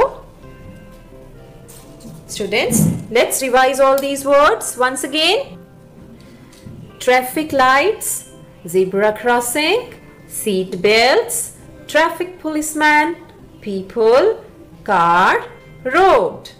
Students, now your homework is to write down all these words in your notebooks and learn them. Okay? Give your best and have a nice day ahead. वातावरण सिक्ख्या जमात चौथी पाठ 8 रंग बिरंगे फुੱਲ। ਪਿਆਰੇ ਵਿਦਿਆਰਥੀਓ, ਹੁਣ ਤੱਕ ਆਪਾਂ ਫੁੱਲਾਂ ਦੀਆਂ ਵੱਖ-ਵੱਖ ਕਿਸਮਾਂ ਤੇ ਫੁੱਲ ਦੇ ਭਾਗਾਂ ਬਾਰੇ ਜਾਣ ਚੁੱਕੇ ਹਾਂ। ਸੁਖਮਨ ਦੇ ਮੰਮੀ ਨੇ ਉਸ ਨਾਲ ਇੱਕ ਖੇਡ ਖੇਡੀ ਸੀ, ਯਾਦ ਹੈ ਨਾ? Very good. ਚਲੋ ਦੇਖਦੇ ਆ ਫਿਰ ਆਪਾਂ ਹੁਣ ਸੁਖਮਨ ਕੀ ਕਰ ਰਿਹਾ। ਸੁਖਮਨ ਨੇ ਸਾਰੇ ਜਵਾਬ ਦੇਣ ਤੋਂ ਬਾਅਦ ਕਿਹਾ ਕਿ ਮੈਂ ਇਹ ਫੁੱਲ ਘਰ ਲੈ ਜਾਵਾਂ। ਨਾ ਨਾ ਬੇਟਾ, ਫੁੱਲ ਤੋੜਨੇ ਨਹੀਂ ਚਾਹੀਦੇ, ਇਹ ਸਾਡੇ ਆਲੇ ਦੁਆਲੇ ਦੀ ਖੂਬਸੂਰਤੀ ਵਧਾਉਂਦੇ ਹਨ। ਸੁਖਮਨ ਨੂੰ ਸਮਝਾਇਆ। ਫੁੱਲਾਂ ਨੂੰ ਦੇਖ ਰਹੇ ਇੱਕ ਹੋਰ ਆਦਮੀ ਨੇ ਸੁਖਮਨ ਨੂੰ ਕਿਹਾ ਕਿ ਚੱਲ ਤੈਨੂੰ ਫੁੱਲਾਂ ਬਾਰੇ ਇੱਕ ਕਵਿਤਾ ਸੁਣਾਵਾਂ। ਰੰਗ ਬਰੰਗੇ ਫੁੱਲ, ਫੁੱਲਾਂ ਦੀਆਂ ਪੱਤੀਆਂ, ਕੁਝ ਨੀਲੀਆਂ, ਪੀਲੀਆਂ ਤੇ ਚਿੱਟੀਆਂ, ਸੁੱਕ ਜਾਣ ਛੇਤੀ ਜੇ ਫੁੱਲ ਹਾਂ ਤੋੜਦੇ, ਵੇਲ ਝਾੜੀ ਰੁੱਖ ਤੇ ਰਹਿਣ ਸਦਾ ਮਹਿਕਦੇ, ਕਈ ਖਿੜਦੇ ਧੁੱਪ ਵਿੱਚ, ਕੁਝ ਖਿੜਦੇ ਰਾਤ, ਕਈ ਆਪਣੀ ਰੁੱਤ ਵਿੱਚ, ਕਈ ਸਾਰਾ ਸਾਲ, ਮਹਿਕ ਮੁਫਤ ਵੰਡਣ ਖੇੜੇ ਖੇੜੇ ਹੱਸ ਕੇ, ਰਹੋ ਹਮੇਸ਼ਾ ਬੱਚਿਓ ਤੁਸੀਂ ਵੀ ਹੱਸਦੇ, ਰਹੋ ਹਮੇਸ਼ਾ ਬੱਚਿਓ ਤੁਸੀਂ ਵੀ ਹੱਸਦੇ। ਕਵਿਤਾ ਸੁਣ ਕੇ ਉਹ ਖੁਸ਼ੀ-ਖੁਸ਼ੀ ਘਰ ਨੂੰ ਚੱਲ ਪਏ। ਦੁੱਖ ਨਿਵਾਰਨ ਗੁਰਦੁਆਰਾ ਸਾਹਿਬ ਕੋਲੋਂ ਲੰਘਦਿਆਂ ਹੀ ਸੁਖਮਨ ਰੁਕਣ ਲਈ ਕਹਿਣ ਲੱਗਾ। ਕੀ ਗੱਲ ਹੈ ਸੁਖਮਨ? ਉਸ ਦੁਕਾਨ ਵੱਲ ਦੇਖੋ, ਉੱਥੇ ਕਿੰਨੇ ਫੁੱਲ ਹਨ। ਦੁਕਾਨ ਵਾਲੇ ਨੇ ਇੰਨੇ ਫੁੱਲ ਕਿਉਂ ਤੋੜੇ ਹਨ? ਇਹ ਬੜੀ ਮਾੜੀ ਗੱਲ ਹੈ। ਬੇਟਾ, ਫੁੱਲ ਵੇਚਣ ਲਈ ਵੀ ਉਗਾਏ ਜਾਂਦੇ ਹਨ। ਕੁਝ ਲੋਕ ਫੁੱਲਾਂ ਦਾ ਵਪਾਰ ਕਰਦੇ ਹਨ। ਤੋੜੇ ਹੋਏ ਫੁੱਲ ਵੇਚੇ ਜਾਂਦੇ ਹਨ। ਪਰ ਲੋਕ ਇਹ ਫੁੱਲ ਖਰੀਦ ਕੇ ਕੀ ਕਰਦੇ ਹਨ? ਪੂਜਾ ਕਰਨ ਲਈ, ਕਈ ਤਰ੍ਹਾਂ ਦੀ ਸਜਾਵਟ ਲਈ, ਹਾਰ ਬਣਾਉਣ ਲਈ, ਵਾਲਾਂ ਵਿੱਚ ਲਗਾਉਣ ਲਈ, ਗੁਲਦਸਤਾ ਬਣਾਉਣ ਲਈ ਆਦਿ। ਇਸ ਤਰ੍ਹਾਂ ਗੱਲਾਂ ਬਾਤਾਂ ਕਰਦੇ ਸੁਖਮਨ, ਉਸਦੀ ਮੰਮੀ ਅਤੇ ਨਾਨਾ ਜੀ ਖੁਸ਼ੀ-ਖੁਸ਼ੀ ਘਰ ਪਰਤ ਆਏ। ਬੱਚਿਓ, ਮੈਨੂੰ ਪਤਾ ਹੈ ਤੁਸੀਂ ਇਹ ਪਾਠ ਬਹੁਤ ਧਿਆਨ ਨਾਲ ਸੁਣਿਆ ਤੇ ਬਹੁਤ ਕੁਝ ਜਾਣਿਆ। ਹੁਣ ਵਾਰੀ ਹੈ ਘਰ ਦੇ ਕੰਮ ਦੀ। ਅੱਜ ਦਾ ਘਰ ਦਾ ਕੰਮ ਨੋਟ ਕਰੋ ਬੱਚਿਓ। ਪਹਿਲਾ ਪ੍ਰਸ਼ਨ ਹੈ, ਸਾਨੂੰ ਫੁੱਲ ਕਿਉਂ ਨਹੀਂ ਤੋੜਨੇ ਚਾਹੀਦੇ? ਤੇ ਦੂਸਰਾ, ਫੁੱਲਾਂ ਸੰਬੰਧੀ ਕਵਿਤਾ ਯਾਦ ਕਰਕੇ ਕਾਪੀ ਤੇ ਨੋਟ ਕਰੋ ਤੇ ਆਪਣੇ ਅਧਿਆਪਕ ਨਾਲ ਸਾਂਝੀ ਕਰੋ। ਧੰਨਵਾਦ। ਪਿਆਰੇ ਬੱਚਿਓ, ਚਿੜੀਆ ਘਰ ਦਾ ਨਾਂ ਸੁਣਦਿਆਂ ਹੀ ਸਾਡੇ ਸਾਰਿਆਂ ਦੇ ਮਨ ਬਹੁਤ ਖੁਸ਼ ਹੋ ਜਾਂਦੇ ਹਨ ਤੇ ਸਾਡੀਆਂ ਅੱਖਾਂ ਦੇ ਸਾਹਮਣੇ ਤਰ੍ਹਾਂ-ਤਰ੍ਹਾਂ ਦੇ ਜਾਨਵਰ ਅਤੇ ਪੰਛੀ ਘੁੰਮਣ ਲੱਗ ਜਾਂਦੇ ਹਨ। ਤੇ ਅੱਜ ਮੈਂ ਤੁਹਾਨੂੰ ਇੱਕ ਚਿੜੀਆ ਘਰ ਦੀ ਸੈਰ ਕਰਨ ਲਿਜਾ ਰਹੀ ਹਾਂ। ਆਓ ਫਿਰ ਚੱਲੀਏ। ਚਲੋ ਫਿਰ ਆਪਾਂ ਚਿੜੀਆ ਘਰ ਦੀ ਸੈਰ ਸ਼ੁਰੂ ਕਰਦੇ ਹਾਂ ਤੇ ਵੇਖਦੇ ਹਾਂ ई ਕੰਟੈਂਟ ਰਾਹੀਂ ਛੱਤਬੀੜ ਚਿੜੀਆ ਘਰ। ਘੁੰਮਣਾ ਫਿਰਨਾ ਹਰ ਇੱਕ ਨੂੰ ਬੇहद ਪਸੰਦ ਹੁੰਦਾ ਹੈ ਤੇ ਗੱਲ ਜਦੋਂ ਬੱਚਿਆਂ ਦੀ ਹੋਵੇ ਤੇ ਹੋਵੇ ਵੀ ਚਿੜੀਆ ਘਰ ਦੀ ਸੈਰ ਦੀ ਤਾਂ ਉਹਨਾਂ ਦਾ ਚਾਅ ਵੇਖਣ ਹੀ ਵਾਲਾ ਹੁੰਦਾ ਹੈ। ਹਰ ਬੱਚੇ ਦੀਆਂ ਅੱਖਾਂ ਵਿੱਚ ਇੱਕ ਵੱਖਰੀ ਜਿਹੀ ਚਮਕ ਨਜ਼ਰ ਆਉਂਦੀ ਹੈ ਤੇ ਆਓ ਹੁਣ ਬੱਚਿਆਂ ਨੂੰ ਲੈ ਚੱਲਦੇ ਹਾਂ ਛੱਤਬੀੜ ਤੇ ਮਾਣਦੇ ਹਾਂ ਚਿੜੀਆ ਘਰ ਦੇ ਨਜ਼ਾਰੇ।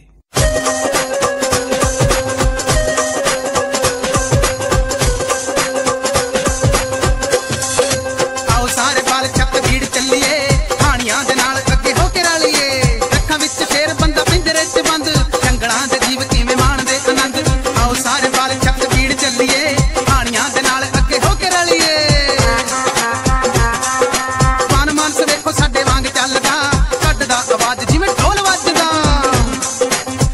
ਹਿਰਨਾਂ ਦੀ ਡਰ ਭਰੇ ਚੁੰਗੀਆਂ ਪਈ, ਹਰਾ ਭਰਾ ਚਾਰਾਂ ਨਾਲੇ ਡਰ ਕੋਈ ਨਹੀਂ। ਮਗਰ ਮੱਛ ਵੇਖੋ ਕੋਸੀ ਧੁੱਪ ਸੇਕਦੇ, ਇਹ ਵੀ ਸਾਡੇ ਵੱਲ ਲੋਕ ਛਿਪ ਵੇਖਦੇ। ਆਓ ਸਾਰੇ ਬਾਲ ਛੱਤਬੀੜ ਚੱਲੀਏ, ਹਾਣੀਆਂ ਦੇ ਨਾਲ ਅੱਗੇ ਹੋ ਕੇ ਰਲੀਏ। ਬਾਗ ਤੇ ਬਘੇਲੇ ਵੇਖ ਡਰ ਜਾਈਦਾ, ਭੁੱਲ ਕੇ ਨਾ ਪਿੰਜਰੇ 'ਚ ਹੱਥ ਪਾਈਦਾ। 12 ਸਿੰਘੇ ਵੇਖ ਕਥਾ ਯਾਦ ਆਉਂਦੀ, ਸੋਹਣੀ ਉਹ ਚੀਜ਼ ਜਿਹੜੀ ਕੰਮ ਆਉਂਦੀ। ਆਓ ਸਾਰੇ ਬਾਲ ਛੱਤਬੀੜ ਚੱਲੀਏ, ਹਾਣੀਆਂ ਦੇ ਨਾਲ ਅੱਗੇ ਹੋ ਕੇ ਰਲੀਏ। ਲੱਕੜ ਪੱਕਾ ਨਹੀਂ ਸਾਡੇ ਵੱਲ ਤੱਕਦਾ, ਆਖ ਦੱਸਦਾ ਆ ਇਹ ਤਾਂ ਬੱਚੇ ਚੱਕਦਾ। ਨਿੱਕੇ ਜਿਹੇ ਖੰਭ ਵਿੱਚ ਹੰਸ ਤਾਰਦੇ, ਕਹਿੰਦੇ ਨੇ ਵਿਚਾਰੇ ਨਾ ਉਡਾਰੀ ਭਰਦੇ। ਆਓ ਸਾਰੇ ਬਾਲ ਛੱਤਬੀੜ ਚੱਲੀਏ, ਹਾਣੀਆਂ ਦੇ ਨਾਲ ਅੱਗੇ ਹੋ ਕੇ ਰਲੀਏ। ਸੁਨਹਿਰੀ ਚੁੰਝ ਵਾਲੀ ਮੈਨਾ ਹੈ ਪਹਾੜ ਦੀ, ਸੁਨੇਹਾ ਕੋਈ ਦੇਵੇ ਮੈਨੂੰ ਆਵਾਜ਼ ਮਾਰਦੀ। ਅੱਧ ਸੁੱਤਾ ਉੱਲੂ ਸਾਡੇ ਵੱਲ ਝਾਕਦਾ, ਮਨ ਵਿੱਚ ਇਹ ਵੀ ਸਾਨੂੰ ਫੁੱਲੂ ਆਖਦਾ। ਆਓ ਸਾਰੇ ਬਾਲ ਛੱਤਬੀੜ ਚੱਲੀਏ, ਹਾਣੀਆਂ ਦੇ ਨਾਲ ਅੱਗੇ ਹੋ ਕੇ ਰਲੀਏ।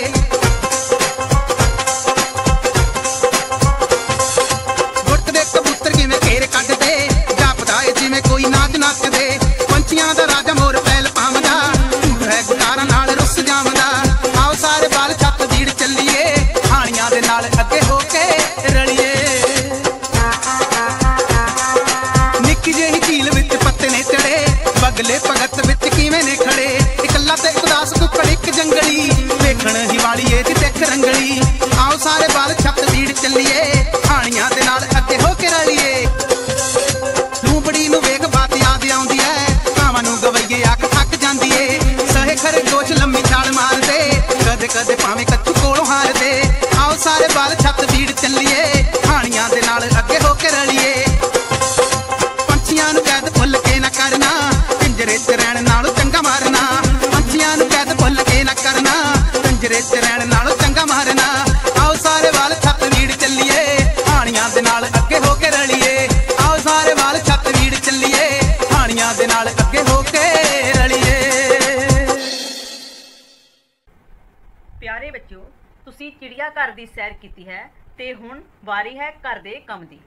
ਤੁਹਾਡੇ ਘਰ ਦਾ ਕੰਮ ਹੈ ਕਵਿਤਾ ਵਿੱਚ ਆਏ ਜਾਨਵਰਾਂ ਅਤੇ ਪੰਛੀਆਂ ਦੀ ਸੂਚੀ ਤਿਆਰ ਕਰੋ। ਮੇਰੇ ਅਨੁਸਾਰ ਕਵਿਤਾ ਵਿੱਚ ਕੁੱਲ 20 ਜਾਨਵਰ ਅਤੇ ਪੰਛੀ ਹਨ, ਜਿਵੇਂ ਸ਼ੇਰ, ਕਬੂਤਰ। ਬਾਕੀ ਤੁਸੀਂ ਲੱਭਣੇ ਹਨ ਤੇ ਸੁੰਦਰ ਲਿਖਾਈ ਵਿੱਚ ਲਿਖ ਕੇ ਆਪਣੇ ਅਧਿਆਪਕ ਸਹਿਬਾਨ ਨੂੰ ਦਿਖਾਉਣੇ ਹਨ। ਪਿਆਰੇ ਬੱਚਿਓ, ਸਤਿ ਸ਼੍ਰੀ ਅਕਾਲ। ਬੱਚਿਓ, ਸੰਖਿਆ ਨੂੰ ਕਈ ਤਰ੍ਹਾਂ ਦਰਸਾਇਆ ਜਾ ਸਕਦਾ ਹੈ। ਆਓ ਅੱਜ ਆਪਾਂ ਸੰਖਿਆ ਨੂੰ ਵੱਖ-ਵੱਖ ਤਰੀਕਿਆਂ ਨਾਲ ਦਰਸਾਉਂਦੇ ਹਾਂ। ਬੱਚਿਓ, ਚਲੋ ਦੇਖਦੇ ਹਾਂ ਮੇਰੇ ਕੋਲ ਕਿੰਨੇ ਰੁਪਏ ਨੇ। 100, 200, 210, 220, 230, 231, 232, 233, 234। ਮੇਰੇ ਕੋਲ 234 ਰੁਪਏ ਨੇ। ਹੁਣ 234 ਨੂੰ ਅਸੀਂ ਸਥਾਨਕ ਮੁੱਲ ਸਾਰਣੀ ਤੇ ਦਰਸਾਉਂਦੇ ਹਾਂ। 1 ਰੁਪਏ ਦੇ ਕਿੰਨੇ ਨੋਟ ਨੇ? 1 2 3 4। ਇਕਾਈ ਦੇ ਸਥਾਨ ਤੇ ਆਏਗਾ 4। 10 ਦੇ ਕਿੰਨੇ ਨੋਟ ਨੇ? 1 2 3। ਦਹਾਈ ਦੇ ਸਥਾਨ ਤੇ ਆਏਗਾ 3। 100 ਦੇ ਕਿੰਨੇ ਨੋਟ ਨੇ? 1 2। ਸੈਂਕੜੇ ਦੇ ਸਥਾਨ ਤੇ ਆਏਗਾ 2। ਬੱਚਿਓ, 100 ਰੁਪਏ ਦੇ ਕਿੰਨੇ ਨੋਟ ਨੇ? 1 2। 2 ਵਾਰ 100। 10 ਦੇ ਕਿੰਨੇ ਨੋਟ ਨੇ? 1 2 3। 3 ਵਾਰ 10। 1 ਦੇ ਕਿੰਨੇ ਨੋਟ ਨੇ? 1 2 3 4। 4 ਵਾਰ 1। ਵਾਰ ਦੀ ਜਗ੍ਹਾ ਤੇ ਹੁਣ ਅਸੀਂ ਗੁਣਾ ਦਾ ਨਿਸ਼ਾਨ ਲਗਾਉਂਦੇ ਹਾਂ। 2 ਗੁਣਾ 100, 3 ਗੁਣਾ 10, 4 ਗੁਣਾ 1। 2 ਗੁਣਾ 100 ਹੋ ਗਏ 200 ਜਮਾ 3 गुना 10 हो गए 30 जमा 4 गुना 1 हो गए 4 बराबर 234। बच्चों हुण 234 ਨੂੰ ਅਸੀਂ 10-10 रुपए ਦੇ ਨੋਟਾਂ ਦੀ ਵਰਤੋਂ ਕਰਕੇ ਗਿਣਦੇ ਹਾਂ। 10 20 30 40 50 60 70 80 90 100 110 120 130 140 150 160 170 180 190 200 210 220 230 230 ਵਿੱਚ ਮੈਂ ਹੋਰ 4 ਜੋੜਾਂਗੀ 231 232 233 234। बच्चों देखते हैं 10-10 से कितने नोट ने 1 2 3 4 5 6 7 8 9 10 11 12 13 14 15 16 17 18 19 20 21 22 23 23 वार 10 1 1 दे कितने नोट ने 1 2 3 4 4 वार 1 वार की जगह ते गुना का निशान लगाते हैं 23 गुना 10 4 गुना 1 23 गुना 10 हो गए 230 जमा 4 गुना 1 हो गए 4 बराबर 234। बच्चों हुण 234 ਨੂੰ 20 रुपए ਦੇ ਨੋਟਾਂ ਦੀ ਵਰਤੋਂ ਕਰਕੇ ਗਿਣਦੇ ਹਾਂ 20 40 60 80 100 120 140 160 180 200 220 230 231 232 233 234।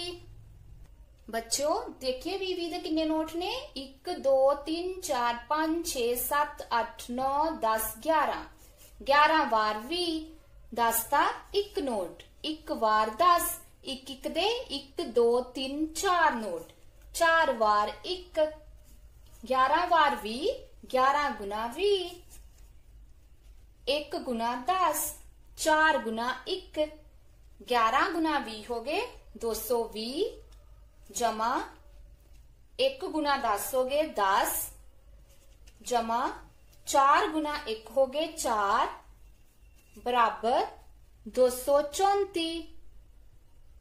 बच्चों हुण 234 ਨੂੰ 50 रुपए ਦੇ ਨੋਟਾਂ ਦੀ ਵਰਤੋਂ ਕਰਕੇ ਗਿਣਦੇ ਹਾਂ 50 100 150 200 210 220 230 231 232 233 234।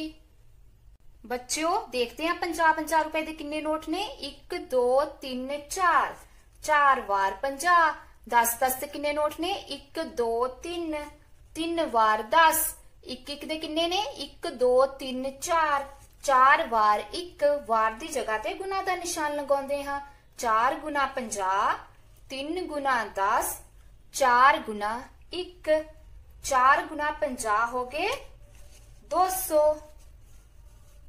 जमा 3 गुना 10 हो गए 30 जमा 4 गुना 1 हो गए 4 बराबर 234। बच्चों तुसी देखिया 80 234 ਨੂੰ ਵੱਖ-ਵੱਖ ਤਰੀਕਿਆਂ ਰਾਹੀਂ ਦਰਸਾਇਆ ਹੈ। ਪਹਿਲਾਂ ਅਸੀਂ 100 ਦੇ ਨੋਟ ਰਾਹੀਂ ਦਰਸਾਇਆ, ਫਿਰ 10 ਦੇ, ਫਿਰ 20 ਦੇ ਤੇ ਫਿਰ 50 ਦੇ ਨੋਟਾਂ ਰਾਹੀਂ ਦਰਸਾਇਆ।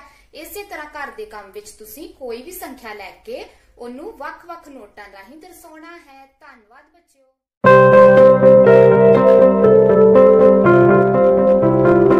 Dear students, we have already learnt about punctuation and some punctuation marks. Today we will learn some more. So let's start. First we will discuss about question mark. Look at the sentence. How many apples do you have? This is a question. Notice the symbol used at the end of the sentence. It is called a question mark.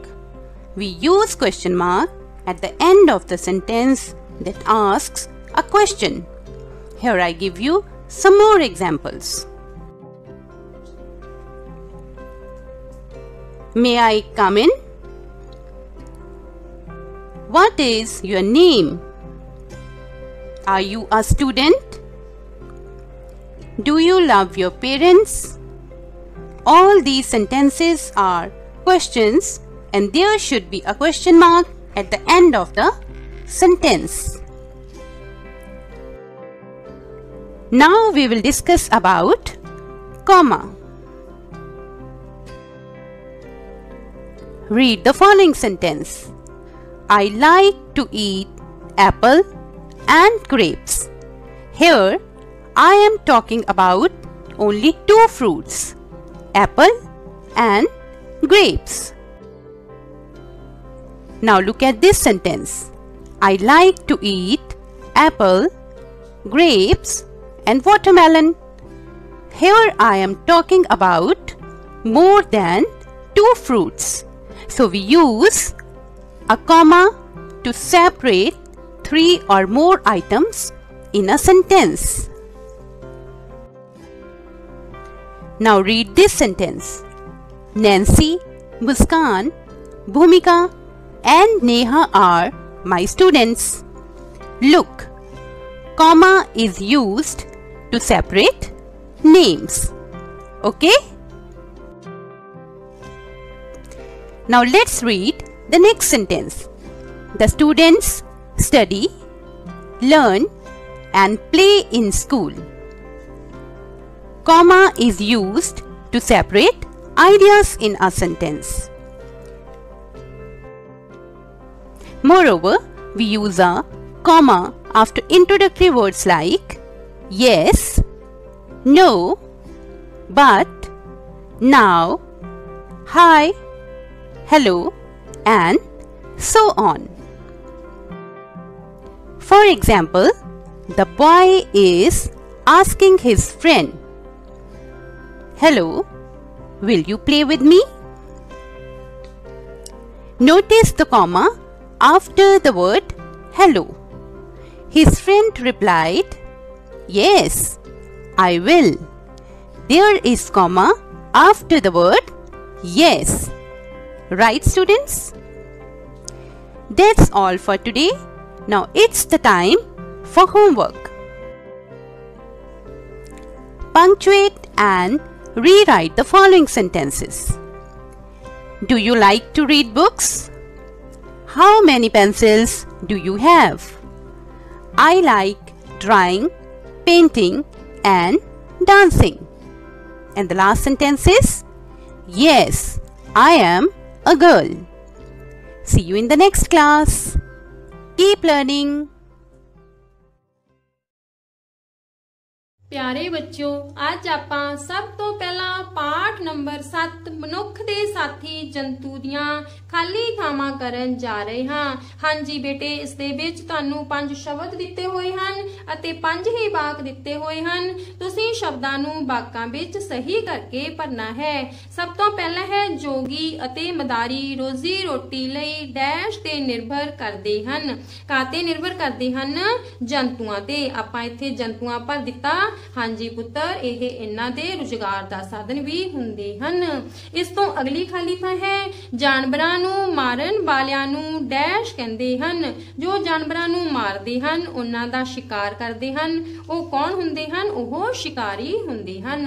ਹਾਂਜੀ, ਇੱਥੇ ਆਪਾਂ ਸ਼ਿਕਾਰੀ ਭਰ ਦਿੱਤਾ। ਤੇ ਇਸ ਤੋਂ ਅੱਗੇ ਹੈ ਬੇਟੇ ਕੁੱਤਾ ਜ਼ਮੀਨ ਦੇ ਲਗਭਗ ਡੈਸ਼ ਫੁੱਟ ਹੇਠਾਂ ਦੀ ਗੰਧ ਪਛਾਣ ਸਕਦਾ ਹੈ। ਕਿੰਨੇ ਫੁੱਟ ਹੇਠਾਂ ਦੀ? 40 ਫੁੱਟ ਹੇਠਾਂ ਦੀ ਗੰਧ ਨੂੰ ਪਛਾਣ ਲੈਂਦਾ ਹੈ, ਕਿਉਂਕਿ ਕੁੱਤੇ ਦੀ ਸੁੰਘਣ ਸ਼ਕਤੀ ਬਹੁਤ ਤੇਜ਼ ਹੁੰਦੀ ਹੈ। ਇਸ ਤੋਂ ਅੱਗੇ ਹੈ ਬੇਟੇ ਆਪਣੀ ਖਾਲੀ ਥਾਂ ਡੈਸ਼ ਨਸਲ ਦੇ ਖਰਗੋਸ਼ਾਂ ਤੋਂ ਪ੍ਰਾਪਤ ਉੱਨ ਦੇ ਰੇਸ਼ੇ ਬਹੁਤ ਮੁਲਾਇਮ ਹੁੰਦੇ ਹਨ। ਕਿਹੜੀ ਨਸਲ ਦੇ ਖਰਗੋਸ਼? ਅੰਗੋਰਾ ਨਸਲ ਦੇ ਖਰਗੋਸ਼ਾਂ ਤੋਂ ਜੋ ਅਸੀਂ ਉੱਨ ਪ੍ਰਾਪਤ ਕਰਦੇ ਹਾਂ, ਉਹਨਾਂ ਦੇ ਰੇਸ਼ੇ ਬਹੁਤ ਹੀ ਮੁਲਾਇਮ ਹੁੰਦੇ ਹਨ।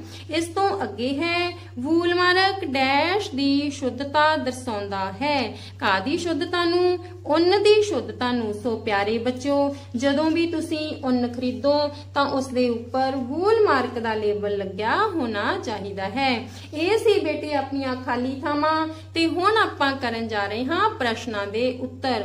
ਸਭ ਤੋਂ ਪਹਿਲਾ ਪ੍ਰਸ਼ਨ ਹੈ, ਆਵਾਜਾਈ ਅਤੇ ਢੋਆ ਢੁਆਈ ਵਿੱਚ ਜਾਨਵਰਾਂ ਦੀ ਕੀ ਭੂਮਿਕਾ ਹੈ? ਹਾਂਜੀ, ਕਿਹੜੇ ਜਾਨਵਰ, ਇਹਨਾਂ ਦੀ ਭੂਮਿਕਾ ਕੀ ਹੈ? ਚਲੋ ਫਿਰ ਆਪਾਂ ਜਾਣਦੇ ਹਾਂ। ਆਵਾਜਾਈ ਅਤੇ ਢੋਆ ਢੁਆਈ ਵਿੱਚ ਜਾਨਵਰਾਂ ਦੀ ਵਿਸ਼ੇਸ਼ ਭੂਮਿਕਾ ਹੈ। ਊਠ, ਬਲਦ, ਹਾਥੀ ਅਤੇ ਘੋੜੇ ਮਾਲ ਢੋਣ ਲਈ ਵਰਤੇ ਜਾਂਦੇ ਹਨ। ਇਨ੍ਹਾਂ ਜਾਨਵਰਾਂ ਦੀ ਮਦਦ ਨਾਲ ਲੋਕ ਆਵਾਜਾਈ ਵੀ ਕਰਦੇ ਹਨ। ਸੋ ਪਿਆਰੇ ਬੱਚਿਓ, ਇੱਕ ਥਾਂ ਤੋਂ ਦੂਜੀ ਥਾਂ ਤੇ ਵੀ ਲੋਕ ਇਨ੍ਹਾਂ ਦੀ ਮਦਦ ਦੇ ਨਾਲ ਜਾਂਦੇ ਹਨ। ਇਸ ਤੋਂ ਅੱਗੇ ਪ੍ਰਸ਼ਨ ਹੈ ਬੇਟੇ, ਸਾਨੂੰ ਜਾਨਵਰਾਂ ਦੀਆਂ ਕਿਹੜੀਆਂ ਜ਼ਰੂਰਤਾਂ ਦਾ ਧਿਆਨ ਰੱਖਣਾ ਚਾਹੀਦਾ ਹੈ? ਸਾਨੂੰ ਜਾਨਵਰਾਂ ਦੀਆਂ ਕਿਹੜੀਆਂ ਜ਼ਰੂਰਤਾਂ ਦਾ, ਜਿਵੇਂ ਕਿ ਭੋਜਨ, ਹਾਂਜੀ, ਪਾਣੀ, ਰਿਹਾਇਸ਼, ਗਰਮੀ ਸਰਦੀ, ਬਰਖਾ ਤੋਂ ਬਚਾਅ ਅਤੇ ਟੀਕੇ ਆਦਿ ਜ਼ਰੂਰਤਾਂ ਦਾ ਧਿਆਨ ਰੱਖਣਾ ਚਾਹੀਦਾ ਹੈ। ਅਗਲਾ ਪ੍ਰਸ਼ਨ ਹੈ ਬੇਟੇ, ਸਾਨੂੰ ਜਾਨਵਰਾਂ ਦੀ ਰੱਖਿਆ ਲਈ ਕਾਨੂੰਨ ਕਿਉਂ ਬਣਾਏ ਜਾਂਦੇ ਹਨ? ਹਾਂਜੀ, ਕਿਉਂ ਬਣਾਏ ਜਾਂਦੇ ਹਨ? ਕਾਨੂੰਨ ਇਸ ਕਰਕੇ ਬਣਾਏ ਜਾਂਦੇ ਹਨ ਤਾਂ ਜੋ ਲੋਕ ਆਪਣੇ ਲਾਭ ਲਈ ਜਾਨਵਰਾਂ ਨੂੰ ਮਾਰ ਨਾ ਸਕਣ। ਕਾਨੂੰਨ ਅਨੁਸਾਰ ਕਿਸੇ ਜੰਗਲੀ ਜਾਨਵਰ ਨੂੰ ਫੜਨ ਦੀ ਵੀ ਮਨਾਹੀ ਹੁੰਦੀ ਹੈ। ਪਿਆਰੇ ਬੱਚਿਓ, ਇਹ ਸੀ ਪ੍ਰਸ਼ਨ ਅਤੇ ਖਾਲੀ ਥਾਵਾਂ ਤੇ ਤੁਸੀਂ ਹੁਣ ਘਰ ਦਾ ਕੰਮ ਕਰਨਾ ਹੈ। ਘਰ ਦੇ ਕੰਮ ਵਿੱਚ ਬੇਟੇ ਪ੍ਰਸ਼ਨ ਨੰਬਰ 6 ਖਾਲੀ ਥਾਵਾਂ ਭਰੋ ਅਤੇ ਪ੍ਰਸ਼ਨ ਨੰਬਰ 7, 8 ਅਤੇ 9 ਪੇਜ ਨੰਬਰ 47 ਦੇ ਆਪਣੀ ਕਾਪੀ ਵਿੱਚ ਸੋਹਣੇ ਸੋਹਣੇ ਕਰਕੇ ਲਿਖਣੇ ਹਨ।